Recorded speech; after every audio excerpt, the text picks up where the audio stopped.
This is a More Than Just Podcast production.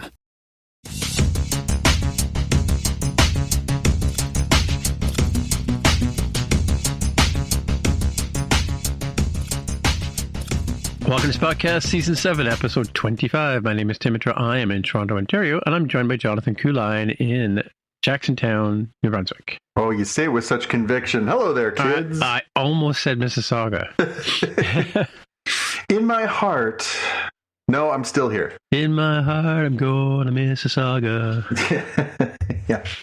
Yeah. I feel like there should be a song about Jacksontown. It's got that kind of like folk song kind of vibe to it. I'm sure there's plenty of country western, get your truck and your girlfriend songs about places called Jacksontown.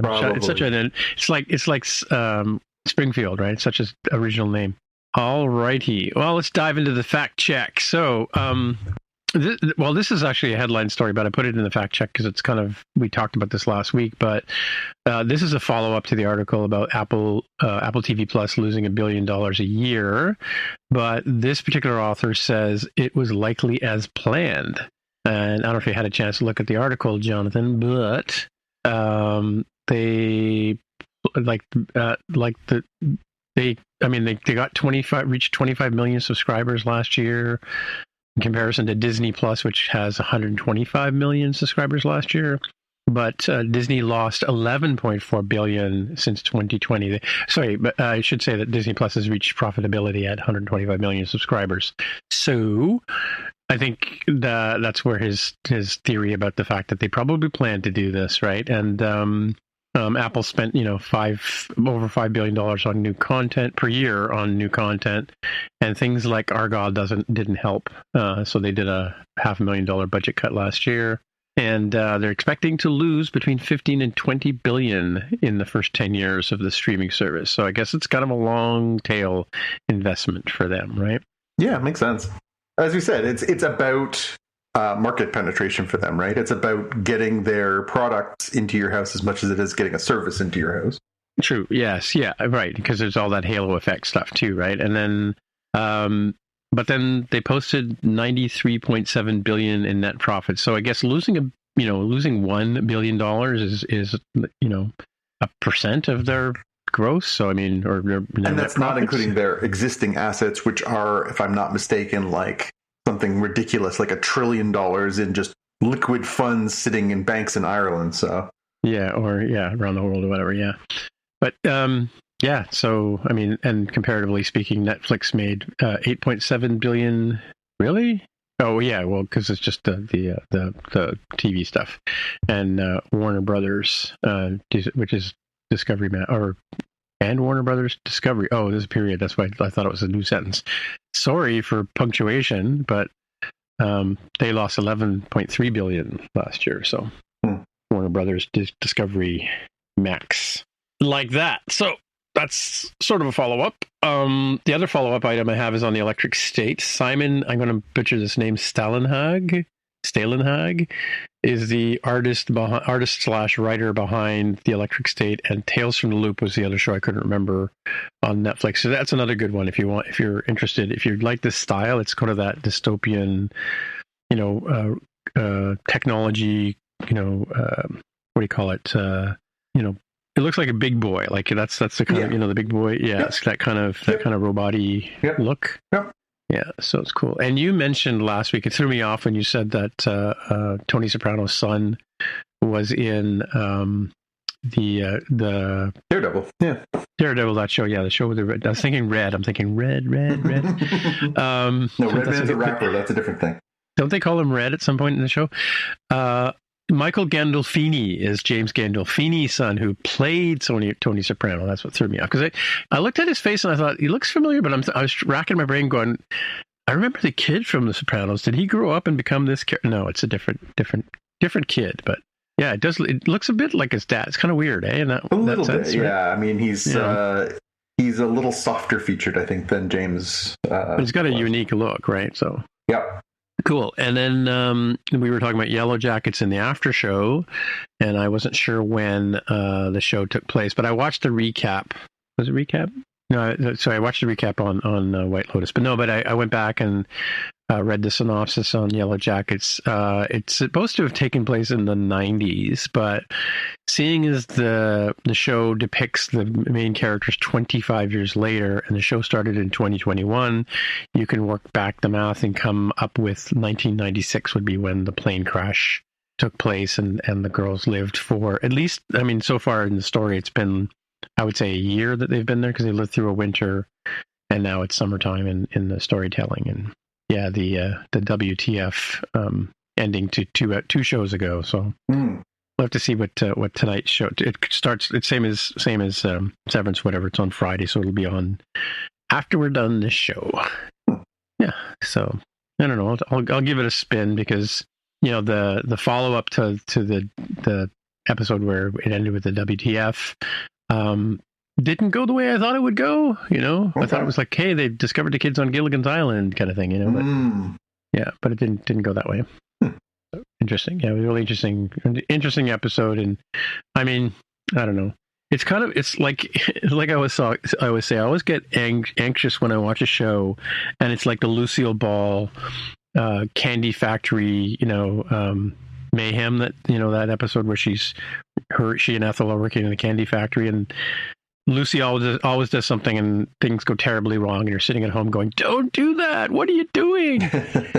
Right. So and this is one of those don't do that, what are you doing shows, right? So yeah, let's put it this way, they're American girls, they're trigger happy.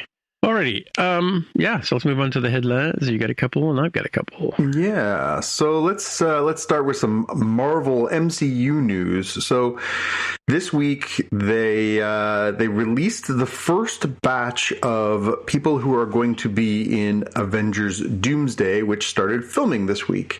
So a bunch of social media posts, a bunch of different little teasers to get you excited, and let's go through the list, and we can decide if we're excited, disappointed, or somewhere in the middle, or surprised by any of this. So let's see. So now you should say that the order in which they're listed here is like a little trailer with them showing the back of directors' chairs. Yes, that's true. And so the order that the names are listed are pretty much in sync with that trailer. Yeah. Yeah, and so we already knew that Robert Downey Jr. was going to be starring as Doctor Doom, but now we have confirmed that Chris Hemsworth will be back as Thor, Paul Rudd will be back as Ant-Man, Vanessa Kirby is back as the Invisible Woman, who will be in, of course, the Fantastic Four movie that's coming out this year. She's kind of back from the future? Well, or the past, or an alternate dimension, or anyway, we'll circle back to that.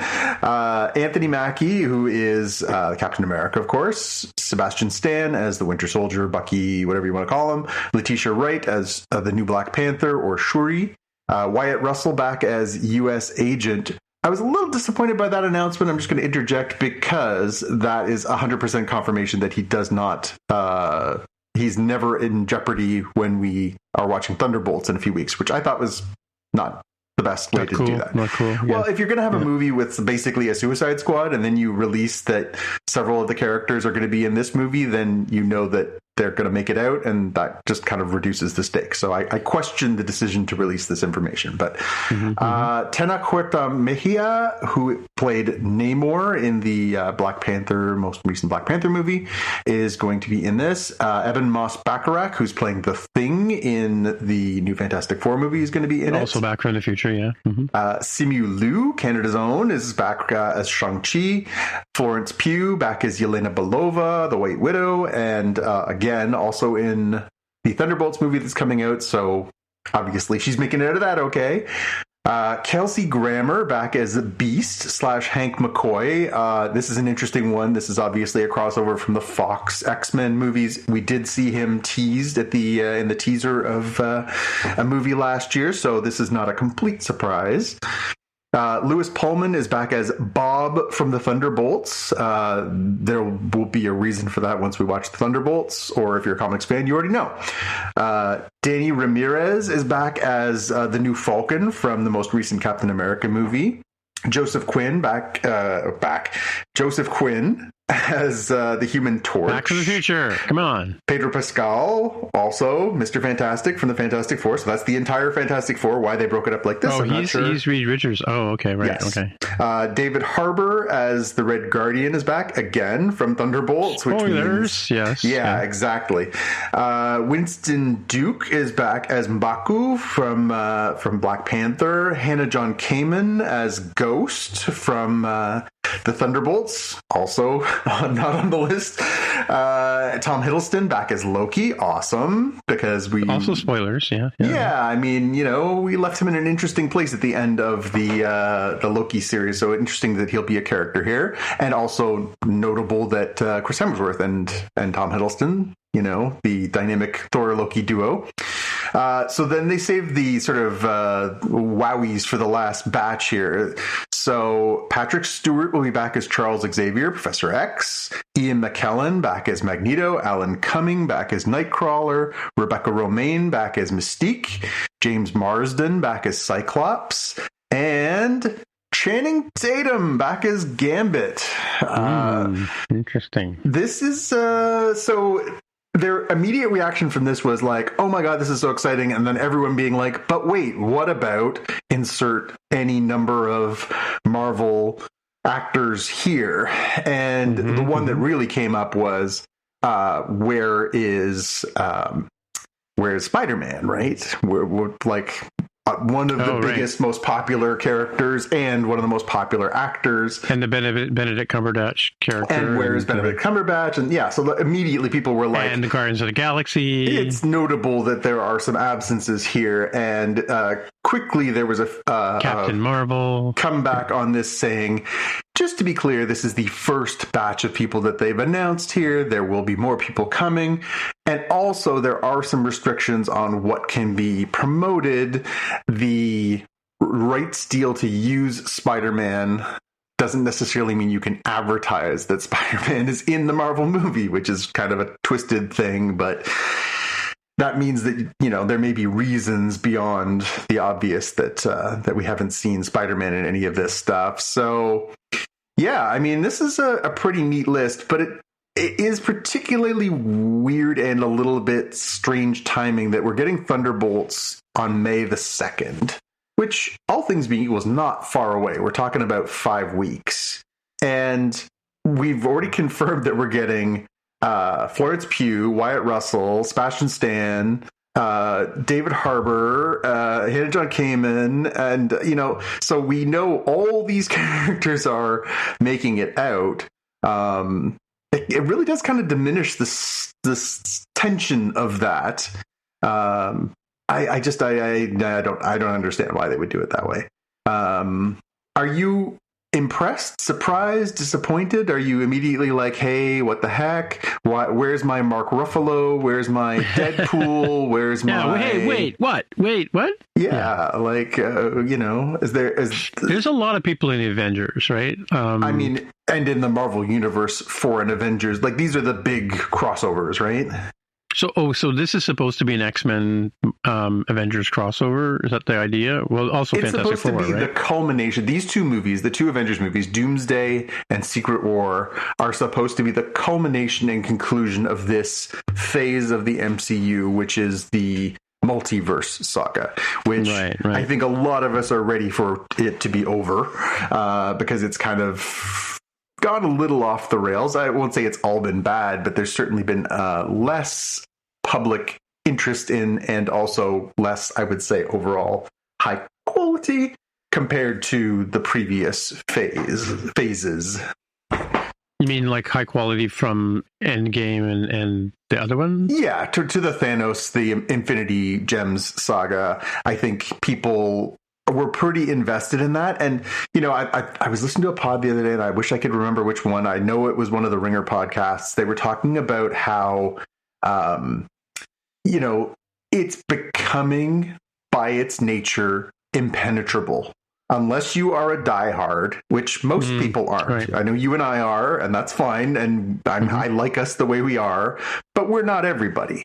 the number of people I speak to who are like, yeah, I just lost track, or no, I haven't watched, or I've watched this but not that. I'm a fan and I've lost track, yeah. Well, even people like my son, who is a pretty good demographic for the people that they're going after with this stuff. He's an almost 22-year-old man who has disposable income and, no kids and all that stuff that they're looking for to spend money on Marvel movies and products and everything else. He hasn't watched like the last several movies or TV shows because there's too much. There's a lot of them, yes. And, overall, people haven't been like, oh my God, this is amazing, you have to watch it. I think if there was more high quality and the buzz was higher, then maybe people would be more gravitating. But when people hear it's good but not great, they aren't going out of their way. These Avengers movies are always, Age of Ultron notwithstanding, the ones that tend to gravitate people who are, I want to see how it all comes together. I want to see when they put this character with this character. I want to play with all the toys in the sandbox. These are the ones that kind of grab people's attention. So maybe that's what they're hoping for here with these, like, oh my God, look at this first 20 people we've released. This is only half the cast. I mean, I remember just being floored when I saw Avengers Endgame. It's a good movie. It's actually a great movie. It's not the best movie, but I was absolutely floored by the amount of star power in it. Like, yeah, definitely. Yeah. All the people who were stars already, all the people that Marvel made stars, and then to bring in, like, Robert Redford was in it for a couple minutes, like huge names across the board. Michael Douglas, like all these like generations of Hollywood mixed in there. Like there was like 25 or 30 A-list actors in that movie. And the scope and the scale and the culmination of the story, like it's just an impressive feat. Well, they had to make $1 billion in the box office just to pay the salaries, right? Well, absolutely. But yeah, it'll be interesting to see where they finally land. It sounds like they're basically going to pull out all the stops to try and put Marvel back on the map. Obviously, we knew they already brought the Russo brothers back. They want this to be, hey, Marvel's back on the map. This is huge. This is a big deal. You love these characters. We're bringing back the X-Men. We're bringing in the Fantastic Four. We're really going to do something massive here. And, Robert Downey Jr. back from the dead, right? So, how are they going to explain that? That's what I want to find out. Well, apparently there was a story going around this week that I read that said how and why he looks like he looks will be explained in this as part of this movie. They're like genetically twins or something. Your like mileage may vary. Well, and again, they're doing a multiverse story, right? So, circumstances change, who knows what, whatever. All I know is he's a great actor and he makes parts better and he makes movies better. And, do I want him to be playing this character and not Tony Stark? No, but it is what it is. Would it be good or satisfying if they undid the sacrifice that Tony Stark made at the end of Endgame? No, that would suck. That was the point. It was beautiful and poignant, and it put a perfect well, then you might as well bring Scarlett Johansson back, and Well, it put the perfect bookend on where the whole thing started with Iron Man, right? So, I'm glad he's back. I'm glad people are excited, but also I'm glad he's not back as Tony Stark. That would suck. So.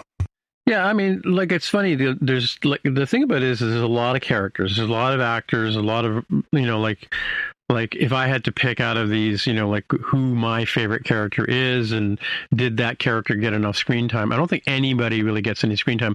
There are some leaders in these stories, like you said, Iron Man, Captain America, Thor. Black Widow, as sort of leaders in the plot, and then you've got the secondary characters like the Hulk, who has to have throwing people through a building scene sort of thing, right? And like there's moments like Captain America catching Thor's hammer, right? Yep. That was like a what, but who else could have, kind of, but maybe I wanted to see more Spider-Man, or maybe I wanted to, whatever. So that's the trouble with these stories that are so thick. And then, of course, the Guardians of the Galaxy are always good for comic relief. And Guardians 3 kind of put a bit of a bow on that story, too, for a lot of the characters. And also some of those actors also kind of said, like, James Gunn's leaving, I'm leaving, we're not coming back. So we might get some, but not all. Some of these, we're not going to get the whole gang back together. We might move on to a new phase. But yeah, I think it's, everybody's going to have their favorite characters. Everybody's going to have things that they like and don't like, but also, your mileage is going to vary on this stuff. People are going to be like, well, hey, why won't Elizabeth Olsen be back? She's, you could tell that story. Oh, why won't Scarlett Johansson be back? Where's the Vision? Where's all these stories? It's like, yeah, okay. But now they've gotten into the world in movies where we are in comics. There are too many characters to fit into every story. You kind of have to pick and choose. You have to balance, costs. You have to balance, star power. You have to balance popularity. All these different factors have to go in. And hopefully you're doing it you're using the characters wisely to tell a good story and not just because people are like, but I really like ... Yeah. Well, it's kind of the equivalent of like a Lollapalooza where, have so many acts on the ballot or on the gig, but one has to be the headliner. Mm-hmm. Some have to play in the afternoon, mm-hmm. And you get what you get. I mean, if you don't make it over to that stage, you don't get to see that particular performance, but it's just the way it is, right? Yeah, and I think it's interesting. I like what they're doing here, and it's almost in the same way that they did with the two Avengers movies when they did Infinity War and then they did Endgame, where you kind of focused on different characters through the two different movies, and they kind of took some characters off the table. I suspect we'll be following a somewhat similar formula given how quickly we'll see these two movies come together, in that I think the first movie will probably focus on a certain bunch, and then the second one will mix it up, and we'll see different pairings and whatever. I think it's very notable that we're seeing a bunch of the characters from the Fox X-Men movies here. Logic says, well, that makes sense. We're going to see these characters who were from that world, and then we're going to see, how they interact with this world, and maybe we find a way to bring, mutants and or X-Men into the main MCU going forward. I mean, I think that's a no-brainer, but are we going to get a nice sort of bookend, button hook on these characters who we've loved for the last 30 years, right? So yeah, I think there's a lot of stuff to be done here. Like I said, more than anything, I'm excited about this cast. It's cool, but Lord, please let it be just a good story. Let it not just be star power for star power's sake. Let it not be, just because we can get all these characters or we own the rights to all these characters. Hopefully it's being done for the right reasons, and that's, hey, we want to tell a great story and we need these actors to play these parts to tell this story. Yep. One quick little extra note on this. I did not put it in our notes, but there was a story this week that Sadie Sink, who plays Max on Stranger Things, has also been cast in the upcoming next Spider-Man movie. So there's been much speculation on the interwebs this last week or so on who she will be playing. Some people think she's going to be playing a different version of Mary Jane because she does have red hair. Some people think she'll be playing a younger version of Jean Grey, and that'll lead her into the X-Men movies. Some people think she might be playing Peter Parker's daughter from an alternate future. So your mileage may vary, but what I do know is she's a very talented young actress, and I think never a bad thing to have in the mix in these stories. All right, this one made me laugh. So on the heels of the Archie gang going to Netflix as Riverdale and becoming a sort of angsty teen dramedy, mostly drama, melodrama, I suppose, and then getting Sabrina, The Chilling Adventures of Sabrina the Teenage Witch, we're gonna get the Scooby-Doo gang on Netflix in a live-action series from the producer of Riverdale, Greg Berlanti, who also very famously worked on the DC TV projects for the CW. They're going to do an 8-episode series that focuses on a real life kind of version of the Scooby Gang, and the vibe seems to be, pretty pretty Riverdale Scooby-Dooey. The plots, according to Entertainment Weekly, is new saga begins with the Shaggy and Daphne enjoying their final summer at camp. They find themselves embroiled in a haunting mystery surrounding a lonely, lost Great Dane puppy, Scooby-Doo, who may have been the sole witness to a supernatural murder. They join forces with a pragmatic local townie, Velma, and the strange but undeniably handsome Freddy to work on solve the case. Could this be good?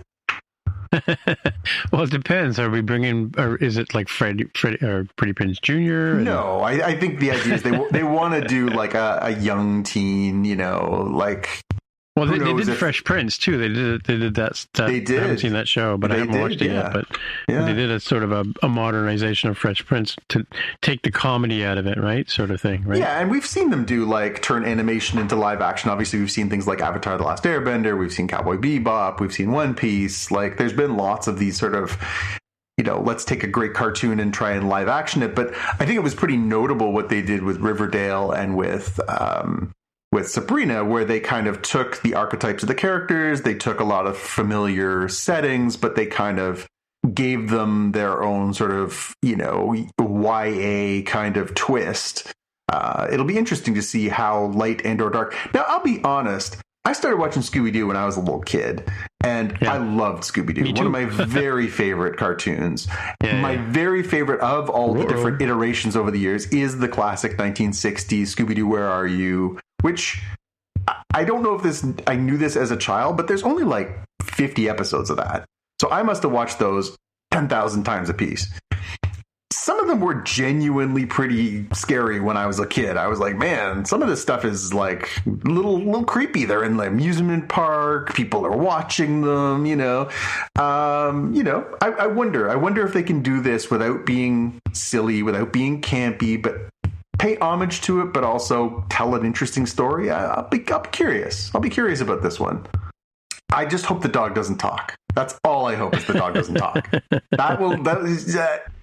I enjoyed the Scooby-Doo movies, the ones you referenced with Freddie Prinze and Sarah Michelle Gellar and Linda Cardinelli, and I liked those, but also they were made for kids. They were a different type of thing. I hope that's not what they're going for here. I hope it's a little less campy. I hope it's a little less, on the nose. I hope it's kind of a fresh take, but we'll see.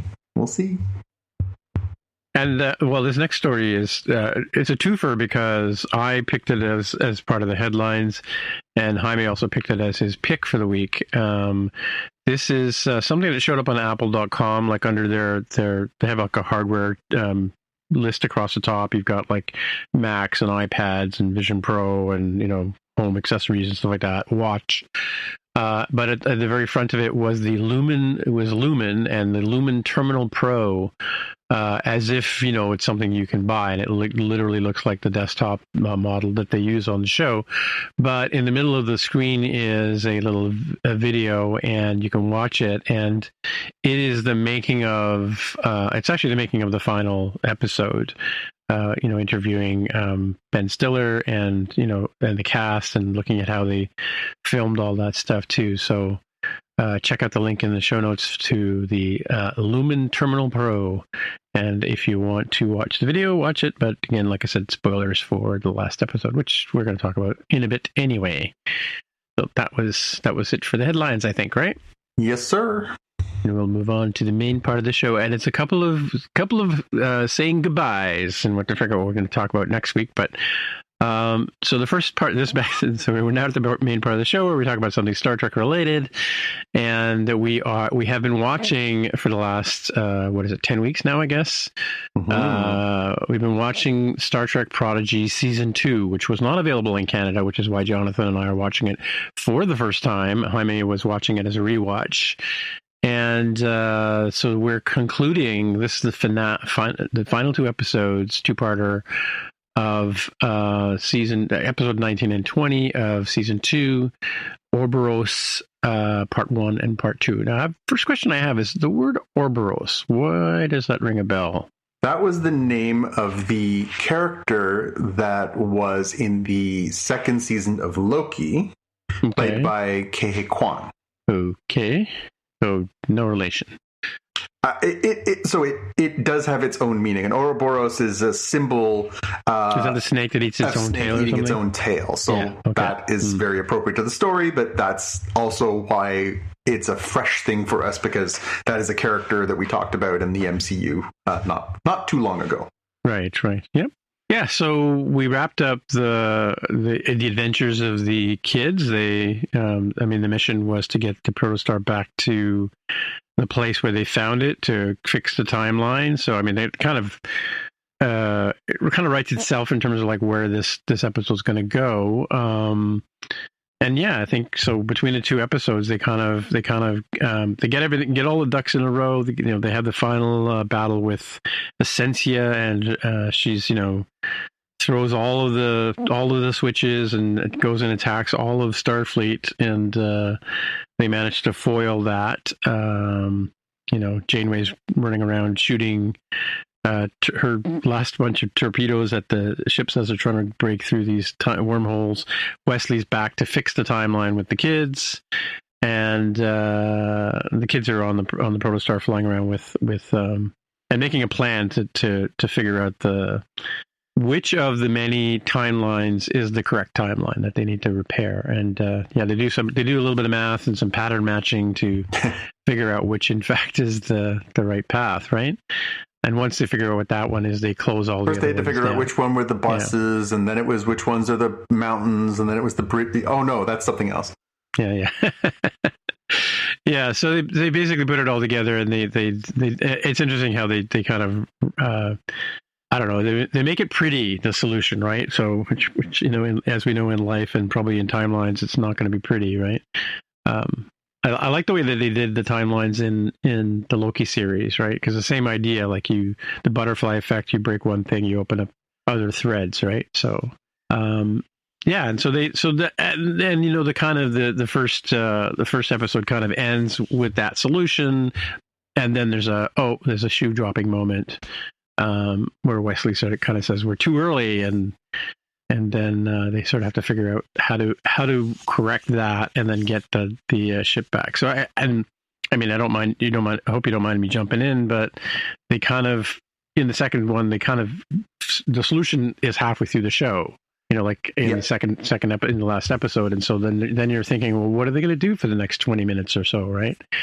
And they do come up with a plan for that. But yeah, why don't you give us your thoughts? And I'm going to go find Jaime's thoughts. He left some notes, and he left us some notes, folks, on what to say. So, what did you think about these two episodes here? Yeah. So I agree with you. It was, the first chunk was about wrapping up all of these different sort of parts of this season. It was, they were kind of looking back at the journey. It was very much Ouroboros. It was the snake eating its own tail, both literally in the storyline. It's about them closing the time loop, getting the protostar back where it's supposed to be. But it's also about closing the loop on this sort of two-season journey for these characters. So I found... Okay, I'm going to be honest. This is my least favorite Star Trek series I've ever watched. And I found this second season particularly a bit of a slog. I've had to kind of force myself to keep watching it. I'm going to go ahead on the record and say I think Dal might be the worst single lead character in any Star Trek thing ever made. I don't find him interesting or compelling, and I'll be honest, Gwyn is pretty close. I don't find either of them particularly compelling. Their sort of, friendship, rivalry, possible romancy thing over the course of two seasons, I couldn't care less. I really struggled with this whole series, but this second season, it felt a little bit like they were trying too hard or something. It just felt very overwrought, overly dramatic, childish. It did not land for me. So I really kind of struggled my way through it. this was the culmination of that, in that it very much was about, hey, we're gonna try and, tie up all these loose ends and try and end things on a pretty happy note for these characters. They're not just going to go back to their, day-to-day existences, whatever. We're going to try and find a happy landing for them. I thought the ending of this series was one of the worst things I've ever watched when it comes to Star Trek. The fact that they tried to tie this in to the events of Picard and then did so in such slapdash, haphazard, emotionless garbage, I found really, really off-putting. So do you think, just to interject there, do you think that the writing of this last episode was meant to be, this is the end of the series, or this is the end of this particular session, and we're going to possibly have a season 3, and we have to tie into the Picard thing? Because the one comment they said was, what John's talking about is at the very end of it, they Mars is attacked. The shipyards on Mars is attacked, which is, I think, plot lines in a number of new Star Treks, right? But very, very, very relevant to the Star Trek Picards. Yeah, but if I'm not mistaken, though, when that happens in the Picard series, Picard is retired, right? Yes, but he is. So why would they notify him? So he, at that point, was leading the evacuation mission around Romulus, right? That's where and then that goes, because all of a sudden things contract and he doesn't get to carry that out, and then lots of Romulans get displaced, and so that's it. Really, it kind of sets the stage for that. But was that season 2 of Picard? Or no, season 1 was about season 1, because it's right? about the whole Romulan, his failures to protect the Romulan people, and they're all spread out, and it's about him and yeah. So, and then season 3 really tying together with the whole the synth thing and Data and all that stuff. So yeah, I thought that it was kind of tacky to stick that on here. It almost felt like they were making light of it, because they're like, 30,000 ships are destroyed. We don't even have enough comm badges. It's like, in Picard, it's portrayed as this massive betrayal and this tragedy and death and everything else. And again, I get that this is a kids show, but then don't use this as a plot point. Like, it just felt so... it was a diminishing and really insulting to the storyline that they had there. Yeah. And so, they told this, they sort of glued this on ostensibly so that they could say, oh, well, even though we're supposed to know where we're at time-wise with Janeway and Chakotay and what's happened, like it gives us a frame of reference. But they basically use it as a propulsion point for, well, this is the point at which they are coming back. So Starfleet is kind of imploding a little bit. They have to scale back their exploration. So what they're going to do is have this one remaining ship that's going to still have a scientific explore the galaxy mission, and we're going to stock it full of children who are barely experienced, and we're going to send them on a mission so they can have a happy ending. It's tacky and it's superficial and it's glued on, and it was really, really, I think, a poor way to end this series, and a bit of a slap in the face to what happened in Picard. Yeah, well, I mean, and there was other sort of loose points here, like Gwyn's father ends up being a nice guy in the end of this, where he was the bad guy in season 1, right? Well, John Noble had other things to do. He had to go be on Severance, so I get that, but what I'm saying is that, like, they didn't put him back in the timeline the way he belongs, because he had a redemption in this series. But then the way they explain it is, it was always meant to be this way, that they were meant to change time, and they were meant to come back, and they were meant to do all these things, and ignore all the time repercussions of this. It was meant to work out this way. Yeah, my biggest problem with this show in general, and I agree with you, it's not the best Star Trek, but name a worst Star Trek for me. No, but I mean, except for Star Trek 5, I stand by that. But my problem with this is I keep thinking about the audience watching this, right? Yeah. Like, it's not made for a guy in his 60s and a guy in his 50s. It's made for a 10-year-old to a 15-year-old kind of thing. It's YA, right? Yep. I mean, but and yet they throw. I mean, mind you, we got thrown science at us when we were a kid. Like when I saw the classic sci-fi plot lines that they used in the first series. You got the sci-fi lessons and the morality lessons in Next Generation. Mm-hmm. Maybe too soon for us to really understand that people are people suck in general. I learned was don't wear a red uniform and go on a mission with Kirk. Yeah, pretty much. You know, and yeah, so trying to teach kids about timelines and about multiverses and about, you know, like, you know, I found it was too thick and too heavy in terms of like what they were trying to get the kids to understand. I just, the empathy, as I watched this, the empathy I had was, how is a 10-year-old or a 12-year-old or a 13-year-old supposed to engage with this show? No wonder it was canceled, right? That said, let me read the synopsis of what Jaime left for us. So he said, I thought it was a good end to the main conflicts of the season and a good way to end the series. Lots of pew-pews, right? Which we seem to like. Heartwarming nostalgia recap moments. That was, you know, that's true. They did that sort of time flies kind of like looking at all the bits and pieces, you know, sort of montage. Yeah, all that was missing was a Sarah McLachlan song. Yeah, and then exactly. I will remember you. Yep. He ends relatively happy, especially given the tie into Star Trek Picard. So I guess he was okay with that in terms of that tie-in. And he also gave it the Star Wars A New Hope gold seal of a good way to end a story, as Jaime's been putting out to us in the last couple of months. Leaves room for another season if they try to do one, if they want to continue. Easy enough to do with the voice actors. He thought it was nice that Wesley got back together with his mom and met Jack. I could care less.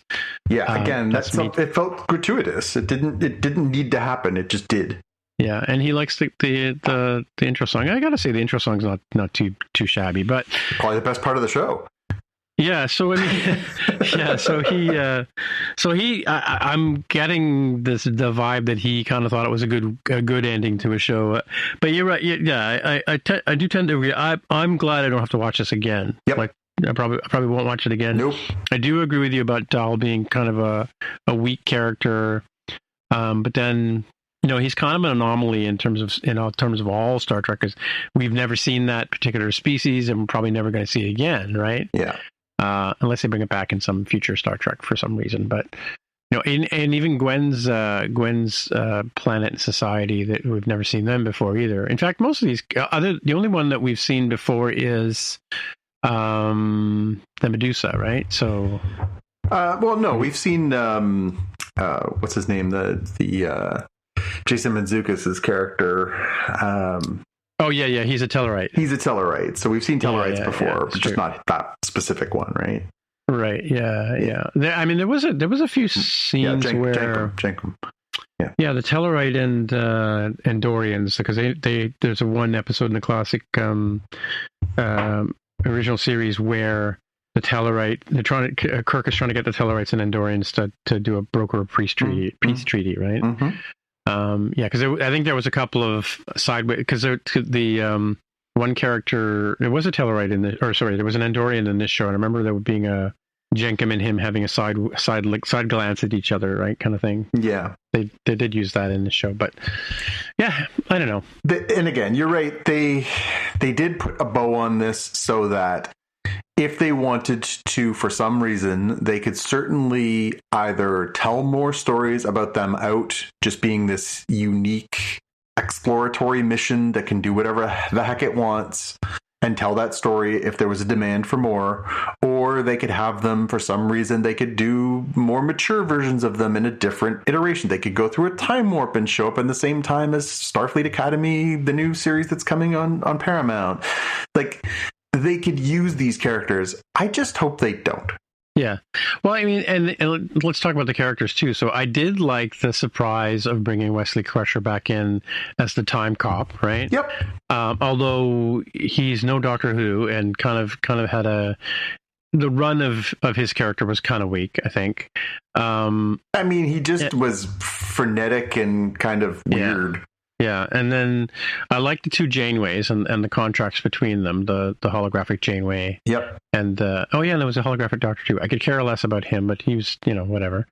And Chakotay, I found as a MacGuffin was good that they found Chakotay, but I don't know. I really wasn't sold on that character or the portrayal of this particular character, right? Or the storyline, I guess, right? Yeah.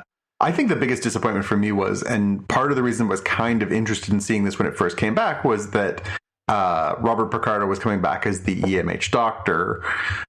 I was lucky enough to interview Robert at one point back when I used to have a job like that, and we talked about just sort of the maturity of that character and the fact that he, did gain this greater sentience and this arc of understanding himself.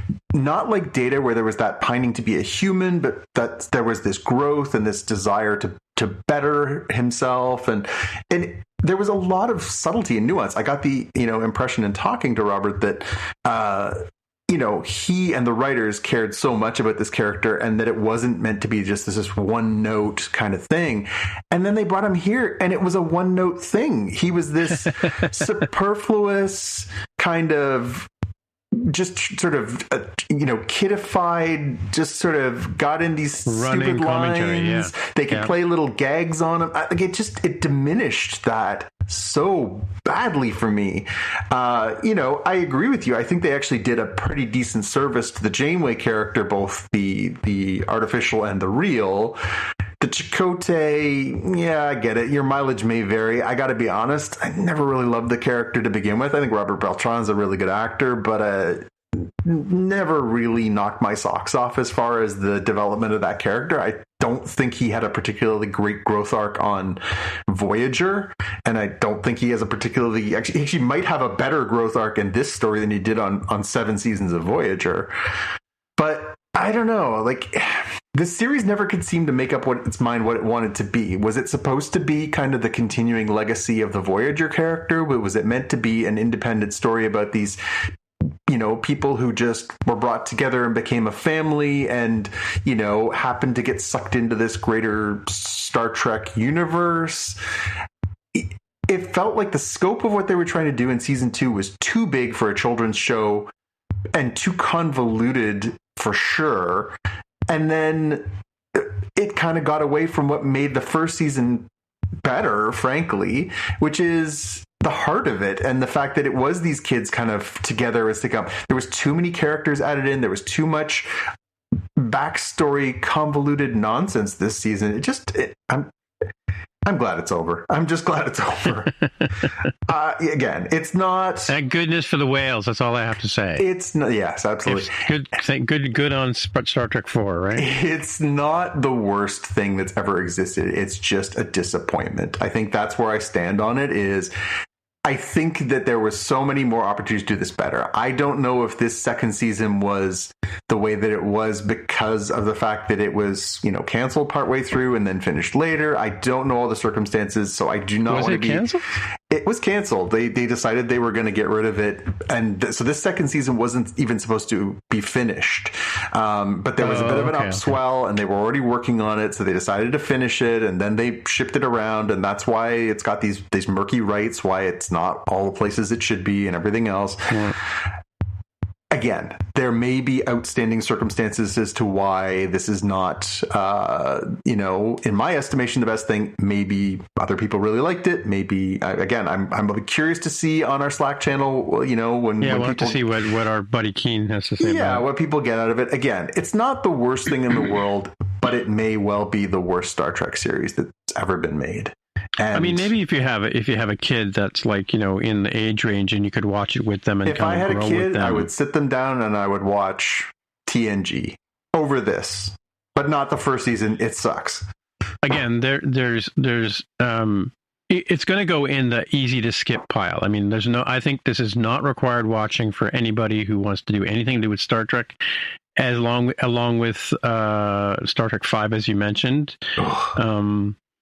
It's kind of so bad. It's kind of like, yeah, don't you don't need to watch this. I mean, this is if people will ask you, what do I need to watch to get into Star Trek? Not this. This will not be on the list. No, and that's honestly, that would be my fear. I would be afraid to show this to a kid if I was introducing them to Star Trek, for fear that they would be like, so this is Star Trek? I'm done. Well, this is what happened with Tammy's kid with Firefly. He was expecting a 2010 show. Yeah. But he got a 1990s show and kind of went, what is this? Right. Yeah, and a made for TV show. And I honestly think that that's part of the problem. I've been trying to juggle watching this while simultaneously watching Severance, which your mileage may vary, and we'll talk about that in a couple minutes. Your mileage may vary on whether or not you think that the storytelling or anything else is highest quality. But the production value, the quality, the filmmaking that Ben Stiller and the team that are working on that show, we're talking about Severance now, is so high that when you see television at that caliber, so I'm watching Severance, I'm watching White Lotus, I'm watching like really good television, and I'm watching this. So it's this was a challenge to get through, to be honest with you. Like I kind of like. I always sort of had a slot late Tuesday, early Wednesday, where I would just force myself to sit down and watch 2 episodes. And, I watched the first 2 and I thought, whoa, but no, I should wait until we get a chance to talk to you guys, because I watched it like a month before we started talking about it. By that time, I'd forgotten about it. It's so good. But and to be honest, I would watch it when I'm in the bath, and if I fell asleep in the bathtub, who cares? I will confess, I had to rewatch a few of these episodes because they were so numbing. I just passed out. They were. I'd lost interest. I'm glad they were only like 20 minutes long each, right? Because it was a challenge to watch. Yeah, no, I mean, that's what it is. It is what it is. But let's move on to some more exciting topics, such as Severance, the finale of season 2, which was kind of a really good tie-in, and it's interesting. Like at the end of it, you see Mark, or there's a middle section there where Mark is running, and I kind of wonder, the running at the very beginning of the season, was that the same running? Yeah, good question. I think not, because here he's covered in blood. Yeah, but but wasn't he running when he left the band shell? Oh, I forgot to how I was going to introduce the show. I was going to introduce this podcast as Welcome to Choreography and Merriment. Podcast. I don't know. If you want to rename this podcast Choreography and Merriment, I might have a tough time deciding which one I want to be the most. Yeah. I think. So we're talking about season 2, episode 9. No, sorry, 10. Yeah, 10. Why does it say? Oh, I think I scrolled too far on my notes here. Oh, yeah. Yeah, episode 10. This is Cold Harbor. Yeah. But the whole show should have been called Choreography and Merriment. Yes. So, yeah. So, the MacGuffin for this season is this Cold Harbor assignment that, first of all, we want to find out what it is. Yeah. And we're working our way towards that. We get a little bit of a sneak preview. I think it was episode 8 was the one with Gemma, or is it 7? So it was 7, because then we did the one with Miss Cobell, and then we did the teaser for this one, and then we did this one. So yeah. So it was revealed to us what the Cold Harbor name is. The names of the assignments that Gemma goes on to. The testing rooms. Yeah. She's the beta tester for all the QA for all the various things that they could use this severance process for, right? Yeah. Giving childbirth, like Jaime said. I think Jaime sort of said that. You do the things like writing the final exam. You get your innie to do that, so your outie doesn't have to worry about it, right? Kind of thing. The dentist. We saw thankless tasks like writing, thank you cards for Christmas gifts. And so they would have her disassociatively as an innie do these tasks, and then bring her back as an outie, and then ask her how she felt afterwards. So she'd say things like, well, my head hurts, or my teeth hurt, or my hands hurt from writing too much. But they were trying to basically figure out like what they could get somebody who's been severed to do. Mm-hmm, mm-hmm. Yeah, and then we find out as the season goes on that, or Cobell tells, or I think does Cobell tell him, or he sort of figures it out that once they're done with the Cold Harbor test, it's what Cobell says. She basically says, like, if you finish that file, your wife is dead. Yeah. So they did an interesting thing with this. Was this the episode where they did the back and forth conversation? Yes, right. And that was amazing work by Adam Scott. Yeah. And I mean, same thing with Helly, and Helly's walk when she's the innie is different than the outie, right? Yep.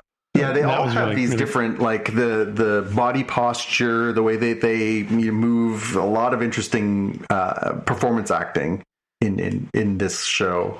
So it's kind of what John and I are talking about is the very beginning. Part of the side effects of the reintegration is they can make Mark walk through a doorway and transition from the innie to the outie, right? Yeah, they take him to the birthing center where his sister realized that they were using Severance to allow women to give birth without the trauma of giving birth. And so instead of him having to go to the severed floor where obviously they would have no access to him, they take him to this birthing center where all he has to do is basically walk from the living room out to the balcony, and he goes from being innie Mark to outie Mark. So they do this brilliant gimmick of basically giving him a camcorder and starting a conversation between innie Mark and outie Mark so that they can basically work out, like, hey, what are we going to do here? I can't do this by myself. Both of us have to work in unison if we're going to get through this. But it kind of starts off as this optimistic thing, and it kind of starts taking these interesting twists of how they perceive themselves. And, outie Mark kind of pisses off innie Mark by getting Helly's name wrong. And then there's this sort of well, you don't really care about me. You only want what's best for you. And I'm not just an aspect of you. I'm actually my own person. And Adam Scott is amazing in this scene. Like, if he wants a clip for his Emmy reel, this is the one. Like, he's brilliant because he's switching back and forth, and it starts off, you see them going in and out, and then it just starts to move faster, so you just start seeing them cut, and so it becomes a conversation between them. It's brilliant filmmaking and it's brilliant performance. So you feel like these two people are having a conversation, but it's one guy talking to a handy cam back and forth. It's so well done. Yeah, and the mannerisms, like I said, the mannerisms are different between the two of them. And yeah, I mean, innie finally realizes that, I don't have any. This doesn't mean as much to me as it does to you. This is more about what you want, right? The rescuing. He's trying to explain to him that what he has to do is he has to go get Gemma. And what's interesting is Gemma is also on a floor where she walks through a doorway and becomes the innie. So she's living down there, right, as herself, as the outie Gemma. She walks into a room and is given an assignment, and then she becomes that person, right? And I thought to tie into the assembling of the crib, because dark. In episode 7, which we talked about earlier, there were Gemma and Mark are trying to have a child, and she goes out and buys an IKEA or whatever. Your parents put it together kind of crib, and Adam Scott is kind of struggling to put it together, and you sort of get the impression, I think without saying it, she has a miscarriage or something. She clearly, clearly that's what they intimate. I mean, she's got blood down her legs, so yeah, and then you see Adam Scott tearing this crib apart, right? And then when we get to the Cold Harbor room, the innie Gemma is given a screwdriver, and the crib is in the middle of the room, and her assignment is to take the crib apart. Yep. And to do so at instruction and in spite of everything. So the idea is, can you basically get someone to dissociate even the most traumatic event of their life? And theoretically, the worst thing that's ever happened to Gemma is losing her pregnancy. And can they basically make Cold Harbor, this file, this version of her that is so severed that you essentially are creating a slave? You're somebody who will do whatever and not be affected by it, right? Right. And then the other thing too is that I don't know if it was in the note, like, cause if you stay through the credits, you can watch a sort of discussion. Yep. And the showrunner, the writer, was talking about how the scene with Gwendolyn, I can't remember her name. Gwendolyn Christie? She played the character Lorne, yeah. Yeah, she's brought a goat to the big bad guy who I can't remember his name. But Drummond, Drummond. Yeah, she's her assignment is to give this goat's life to him, whatever, right? Yeah. And he gives her one of those to guide her through the afterworld to Kier, right? Yeah. So this is and they're doing this. They're flashing back and forth between this kid, which is what you call a goat, baby goat, between the kid who's in a cage and the crib, which are about the same size, and they're flashing back and forth. So in the same sense that they were doing with Adam Scott earlier in the show, they were doing this again with us, the audience, seeing this, the play of these two, terrible scenes, right? Yeah. And that's kind of cool. And then the cool thing is that, I think he tells Helly that I have to go and do this thing, but I have to finish Cole Harbor first, right? Yeah. Because at one point, and the whole thing starts at the very beginning with Cobell saying, I need to talk to Innie Mark for a minute, right? And she says to him, have you finished Cole Harbor? Because she figures if he's already finished Cole Harbor, then Gemma's dead, right? So she realizes he's not done it yet, and so then they hatch this plan that Outie Mark is going to go down. He's going to become Innie Mark. He's going to do the Cole Harbor assignment, with Helly watching, knowing full well that as soon as he's done, he's going to run to the elevator, the elevator that was in John Turturro's character Irving, yeah. Irving's paintings. He's going to find that hallway. He's going to go down. He's going to become, and it's an Outie floor. So so when he goes down, he goes from being Innie to Outie. So he's Mark Scout, not Mark S. Yeah, and then he has to go into Cold Harbor room and get Gemma, right? Who at that point won't necessarily know who he is or recognize him.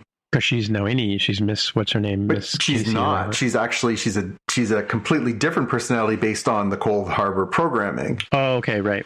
Yeah. So she's not even. Yeah. And then he's got to, and then he has to convince her. But is he Innie Mark? I can't remember at that point. He's Outie Mark. Okay. So when he's convincing this woman to come with him. Yeah. And then he's a complete stranger. But she's because what that program is supposed to have done to her is made her excessively compliant.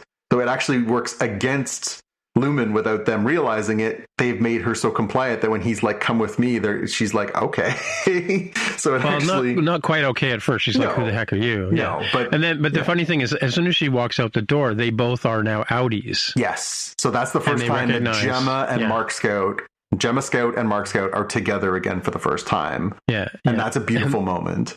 And the best part is I think he's covered in blood at this point, right? Because in the elevator on the way down, he goes from Innie Mark to Outie Mark, and he accidentally murders Drummond with the goat killer. Yeah, but the cool part is, they get in the elevator, they're like, oh, I can't, it's been so long, and they start embracing and kissing and whatever. And as they go up or down the elevator, I guess up the elevator, they become Innies again. They do. And now Miss Casey is kissing Mark S, and they're like, what are we doing? Yeah. It's But Mark S is in on it at this point because he's already had the conversation with himself but then he knows what his mission from there is to get her out. Yeah. And so he takes her to that the stairwell hallway, the stairwell we saw in season 1, where I think when Helly wants to leave, they discover this stairwell that she can just go out of and leave the floor, right? Yep. And that's where he takes Gemma, and then the big, I don't know if we want to go into this spoiler. Well, not that we have kind of spoiled this one already. I'd say the ship has sailed. All right, the ship has sailed. Okay, so the big debate that people are having online is people are upset about what happens next. So what happens next is Mark gets Mark S. Mark S gets Miss Casey to the door. Yeah, and he's about to push her through, send her through the door, and go with her, when Helly shows up at the other end of the hallway, right? And so now Mark S is given a choice between, because Miss Casey goes through the door and becomes Gemma again, but the door's closed and it's only openable from the inside, so she can't go back in and get him. So she's pleading with him to come with, and yet she's trying to plead with Mark S to come with. And Mark S is seeing Helly, the love of his life, at the end of the hallway. Right. And he doesn't have the same connection to Gemma because he doesn't know her. He doesn't know her from Adam. He's like, well, he knows her as Miss Casey, who he likes, but not as much as he's in love with Ellie. Right. So, yeah, so he's given that choice between, do I go with this person who's supposed to be my wife, who I don't remember, and I have no feeling for, or do I go back with Hallie, right? I mean, and of course, the question is, so he does choose Hallie, which I think throws everybody off, and then the two of them start running down the hallway together, but which begs the question, where are they going? Well, okay, so but the one comment I saw online was, when leaving the floor and ending the program means death to the innies. Yes, they don't want to die. Yes. This is where I'm going to read Jaime's comment, because I thought he had a beautiful summation of this in great Jaime fashion. So he said, some folks are confused Can you do the Jaime voice? Come on. I don't have a Jaime voice. Am I supposed to have a Jaime voice?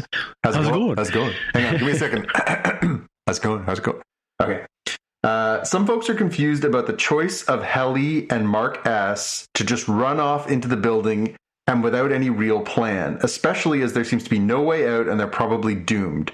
Some folks online are saying, what is the point of running? However, if you look at it for yourself and your significant other and imagine you were doomed to die, and remember the innies considered never coming back to the severed floor or never being activated again as equivalent to dying, if you and your significant other were doomed to die, would you just shrug it off and go along with it, or would you try and scratch and claw and stay alive together, even if it only bought you a few more precious moments? That's the choice made by Helly and Mark S. at the end of the episode. I think that's really well put by Jaime. That's really what it comes down to, is he loves this woman. He knows that it's all gone sideways, because at this point the alarms are going off, the lights are flashing. We'll circle back to the Mr. Milchick and Dylan part of this, and the merriment. But at this point, all Mark knows is, I love this woman. I don't love this other woman. I did what I said I'd do. I choose her. And yeah, it does seem a little nonsensical on its surface of, well, they're just running to nowhere. But all they know is, we want to be together. I love this person. And if I go out that door, I'm not me anymore. I'm essentially dead. And I don't want to be dead. I want to be with them. It's really quite beautiful when you look at it like that. The way that Jaime's phrased it here, it really does seem beautiful and heartbreaking and poignant, which I think some people just aren't. They're like, but that's not real, and he's not real, and they're going to get caught. And yeah, your heart doesn't work like that, right? Like, if you're in love, if this is all you know, if this is your existence, and somebody's trying to take you away from the person you love and the existence you know, Jaime's right. You fight and you claw and you do whatever it takes. And yeah, sometimes you just run away from it as hard as you can, because you want what your heart wants. Yeah, this was a terrific hour of television. We skipped past the part where part of their mission, when Mark completes Cold Harbor, there's a couple of really spectacular scenes. One is Tramell Tillman doing the stand-up bit with the wax statue robotic thing of the founder Keir, which was weird as hell. And then when he completes the program, they bring in was it Merriment and Choreography and Merriment, which is essentially a marching band that is just playing full blast inside this office building, and Tramell dancing, and oh my god, it is brilliant. It's so well done. It's so well acted. It's so well shot. The reactions on Adam Scott, watching this unfold in real time and thinking like, I gotta get out of here. You can see it on his face. Like, I gotta get out of here. I gotta go save my wife. And this chaotic and yet beautifully choreographed music scene playing out is incredible.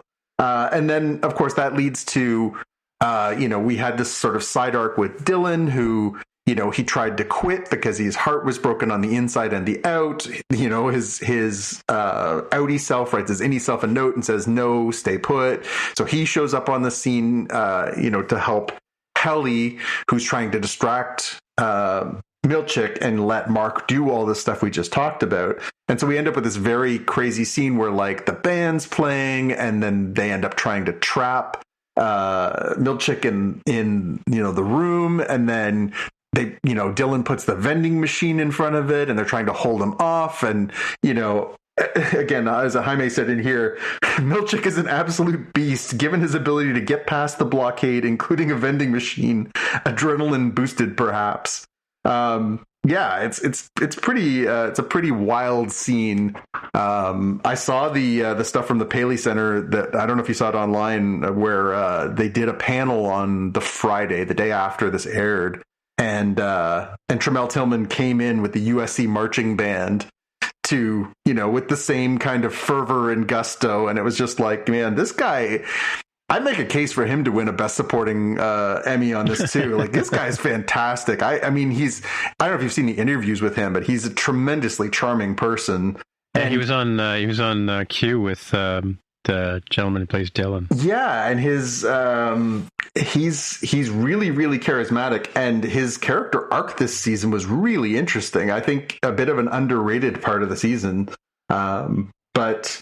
Yeah, it's there was just so many different moments. I mean, we didn't even get into the whole goat sacrificing Drummond versus Mark and Lauren fight to the death in the hallway. Like, there was so much happening in this episode. It was, again, I get why some people are frustrated. I've seen some of the conversation. People are like, well, but, is it a satisfying ending? We don't know what happens. It's going to be years, blah, blah, blah. I think the first half of the season was super strong. I think it fizzled a little bit at times. I think, it picked back up. I think the episode with Gemma and Mark's backstory was one of the most beautiful hours of television I've been treated to in the last few years. So well made. I think the Cobell stuff, I mean, I get that it's giving you some backstory and it's paying it forward, and it's also bringing her back into the story. I don't think she should have been out of the story for that long, so your mileage may vary. I think the second last episode, the 9th episode, was definitely the worst episode of Severance by its nature. It couldn't help but be. But then it was all setting this up, which was a tremendous sort of finale. Where we go from here is fascinating. I don't know how you reset all this. I don't know where you go from here. Like, this seems, I mean, so you watched Severance 3 years ago, right? The first season. I did, yeah. When they did the overtime contingency and they basically turned from their outies on the outside to their innies on the outside, and they saw what their lives were about, were you concerned, like, well, then how do they go back to being on the inside after this? Because I watched it kind of in one go to catch up. I was not in on Severance until earlier this year. I watched it, and then I moved into season 2. So I didn't have that gap. But I found at the end of this, what I'm thinking is, well, how do you go back to any semblance of Severance being what we've known so far? Did you feel that same way at the end of season 1?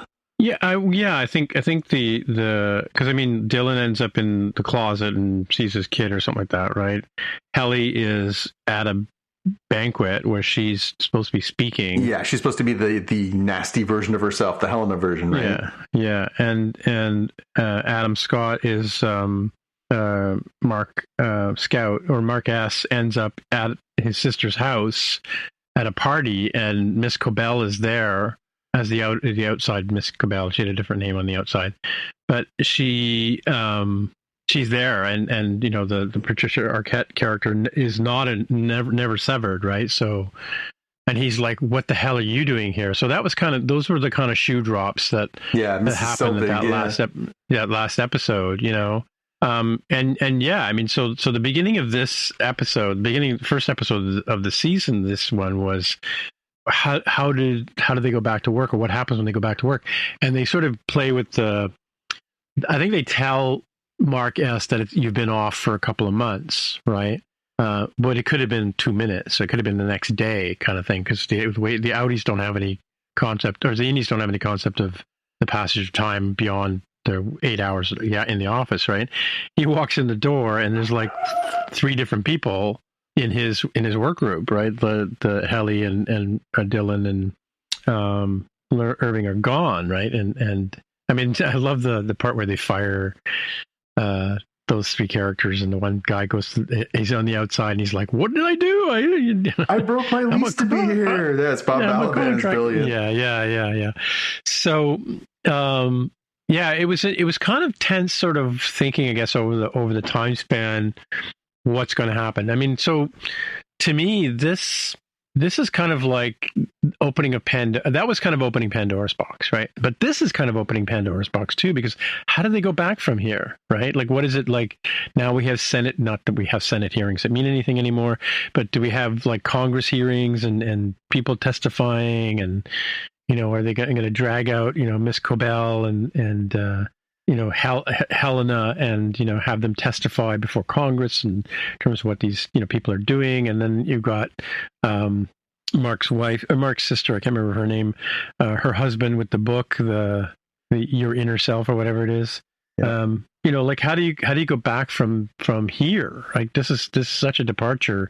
And now that we know the whole purpose of the Severance program was, right? Like you said, it was sort of trying to, you know, once Cole Harbor's been solved, where do we go back? Can we go back? Yeah, and maybe this, as much as people liked to sort of look at this, especially the first season, as sort of an allegory for work-life balance and the sort of who we are inside our work environment versus who we are on the outside and some of that stuff, like, it feels like that part of the story is now kind of past, and it's going to move into a different type of story. It's not going to be this sort of weird office drama. It, by its nature, kind of has to evolve. And I don't think that's a bad thing, but I get why people are a little bit like, whoa, because it's definitely an unknown, right? Like, it's definitely something new is coming. It seems implausible that we're going to start next season right back with our 4 heroes on the severed floor. Yeah, it goes back to, like, you know, like the last episode of Silo. You know, they go back in time to when the silos were first, you know, being talked about, right? Mm-hmm. As a solution to the future possible dystopian society, right? But yeah, so I mean, so where do they go from here? I hope they don't go back in time into the foundation of, you know, the prequel, the pre-founding of the Severance, or do they go 20 years into the future and, you know, whatever? But yeah, I don't know. And again, it's kind of like, I think there was some show, I forget what it was, but where you had asked a question saying, but I want to know what this means. I want to know how this ends. And I'm okay with never needing to know. Like, I never need to know where Mark and Helly end up running down the hallway. They could just end up running. It's kind of like to me, that was The Graduate. You seen the movie The Graduate? Oh, hell yeah, absolutely. It's the end of The Graduate. Where Dustin Hoffman and they end up on the bus at the end of the movie. She's in a wedding dress and he's, you know, just dressed in his, you know, outfit, and they're just riding off into the sunset and they have no idea where they're going, right? You know, so that to me, Catherine Tate, I think is her name, right? This is that scene. This is them, you know, out of breath on the bus, thinking, what have we done? You know, where do we go from here, right? So you never need to know what happens. We don't need a Graduate 2, you know what I mean? To really know what happens to that couple, because, you know, God knows what happened to them. But this is television and it's 2025, so we're getting a 3rd season to Severance. As a matter of fact, they've already announced it. So. Oh, okay, all right. So it is what it is, but yeah, it's. But that's what I'm saying. Like the way this, you know, in as much as the end of to answer your question, the end of season 1 was not satisfying from the point of view, okay, now what, right? Mm-hmm. But the end of this season is kind of like, this is a really good ending to the season. They've answered a lot of questions about the whole program, right? And yeah, like, where do we go from here? I mean, like, you know, Mark's going to end his shift and go up in the elevator, and he's going to be back with Gemma tomorrow, right? Like, or tonight, you know, but what happens to the innies, right, at this point? Yeah. I mean, I think that's going to be the challenge. And, you know, obviously it's too early to resolve that, right? Like, how do you get to a satisfying ending for this series, I guess, is my long-term question for it. how do you get to a satisfying ending when you have this one character who loves these two women as two aspects of himself? Like it's crazy and it's impossible. Well, but we saw a play of that with Dylan and his wife, right? Because, she falls in love with the innie again, right? And then the outie is upset, right? So Mark's going to go home to dinner tonight, right? He's going to walk into the house and Gemma's going to be there and he's going to say, so what happened? And then not understand why she's so pissed off with him.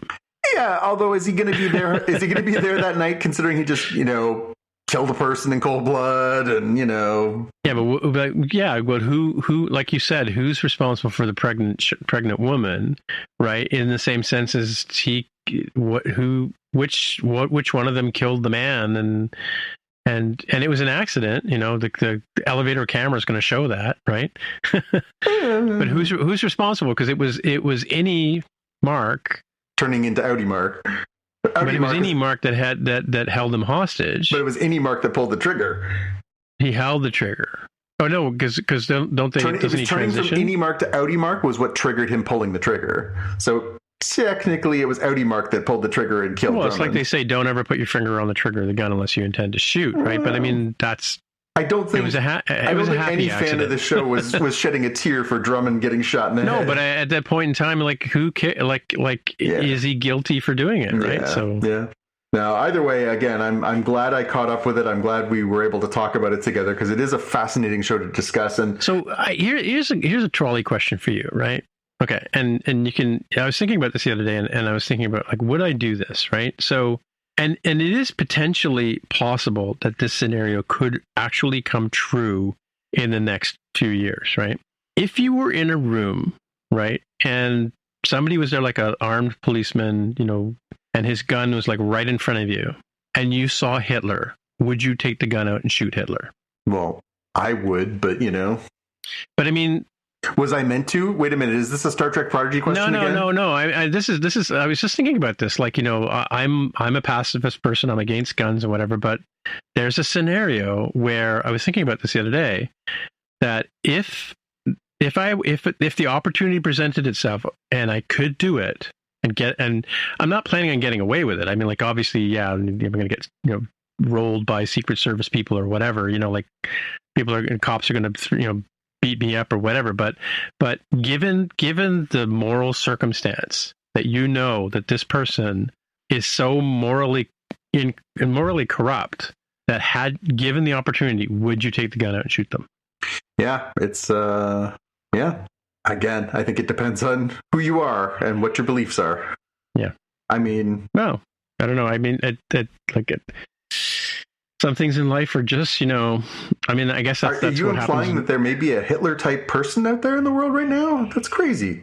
That's just a theory, John. Come on. It was it was like the trolley question. That there's trolleys out there and there's people tied up on the tracks and, whatever. This is one of those hypotheticals we hear about. Okay. Yeah, it was a hypothetical. That's 100%. Yeah, it's like I say, it's tremendous television, and like we were talking about when we were talking about the comparison to, obviously, unfortunately, Star Trek Prodigy, is when you see the caliber of things that we're seeing here, the combination of tremendous performances, tremendous writing, tremendous production, tremendous filmmaking. Everybody, it's not like you can be well, I wish it looked better, but Adam Scott was pretty good.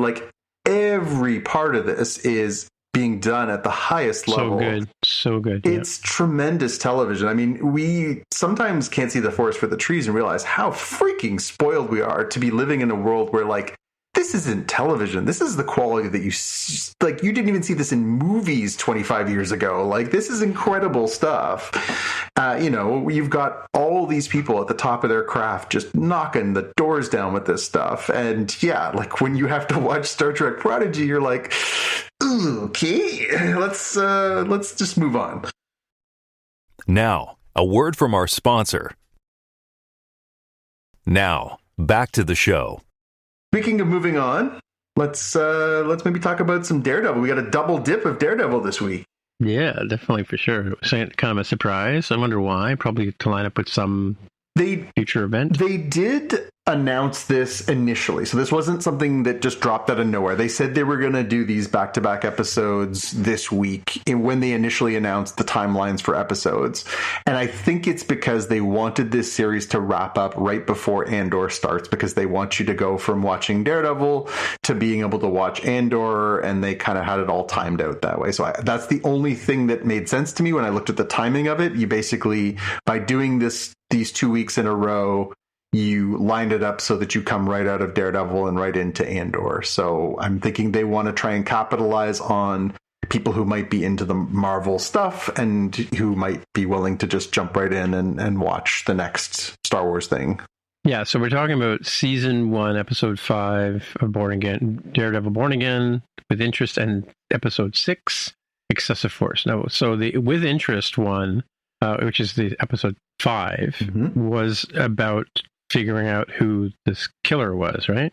Well, no, the first one was the bank robbery. That's With Interest. Oh, the bank. Yeah. It was kind of like a filler episode.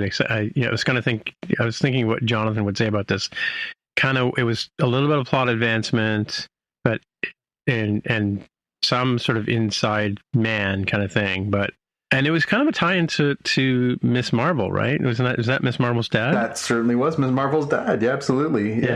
Yeah. So any kind of I forget. Now he knows that she's Miss Marvel, right? Yeah. Yusuf is aware, and he drops that she's studying out of state. She's in California.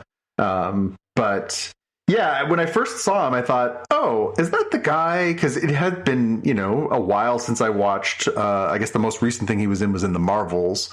And I was like, is that the guy? And then as soon as he started speaking, I'm like, that's clearly. And then I was like, is he playing a different character? I'm like, nope, that's him playing him. And I was like, oh, that's cool. It's an interesting, was it necessary? No. Was it a nice little Easter egg? Yes. Is that actor a talented actor? Absolutely. Did he do a good job in this part? For sure. So any way you slice it, I don't begrudge any of it. I think he's a good actor. I think it was a not inappropriate crossover.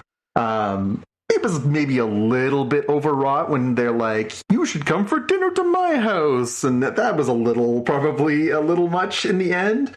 But yeah, actually, I'll be honest. We talked about it over the past few weeks.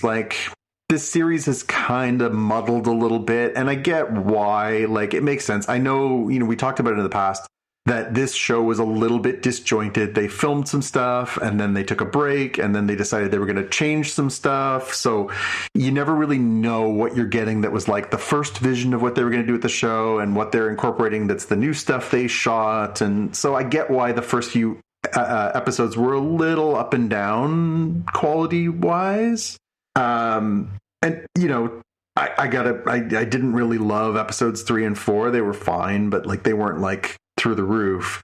I really enjoyed 5. I've always enjoyed the hero trying to be a hero without his mask, and they've told these stories all kinds of times, cop procedural dramas on TV, they've movies. Yeah, The Inside Man is a movie like this. Absolutely, yeah.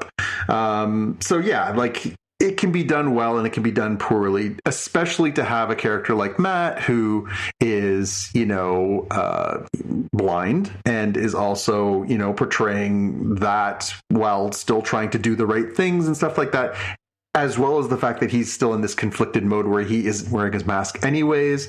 To tell a story where Matt gets to be the hero without putting on the mask was kind of fun. And I don't think it was badly done. I thought the really tragically unnecessarily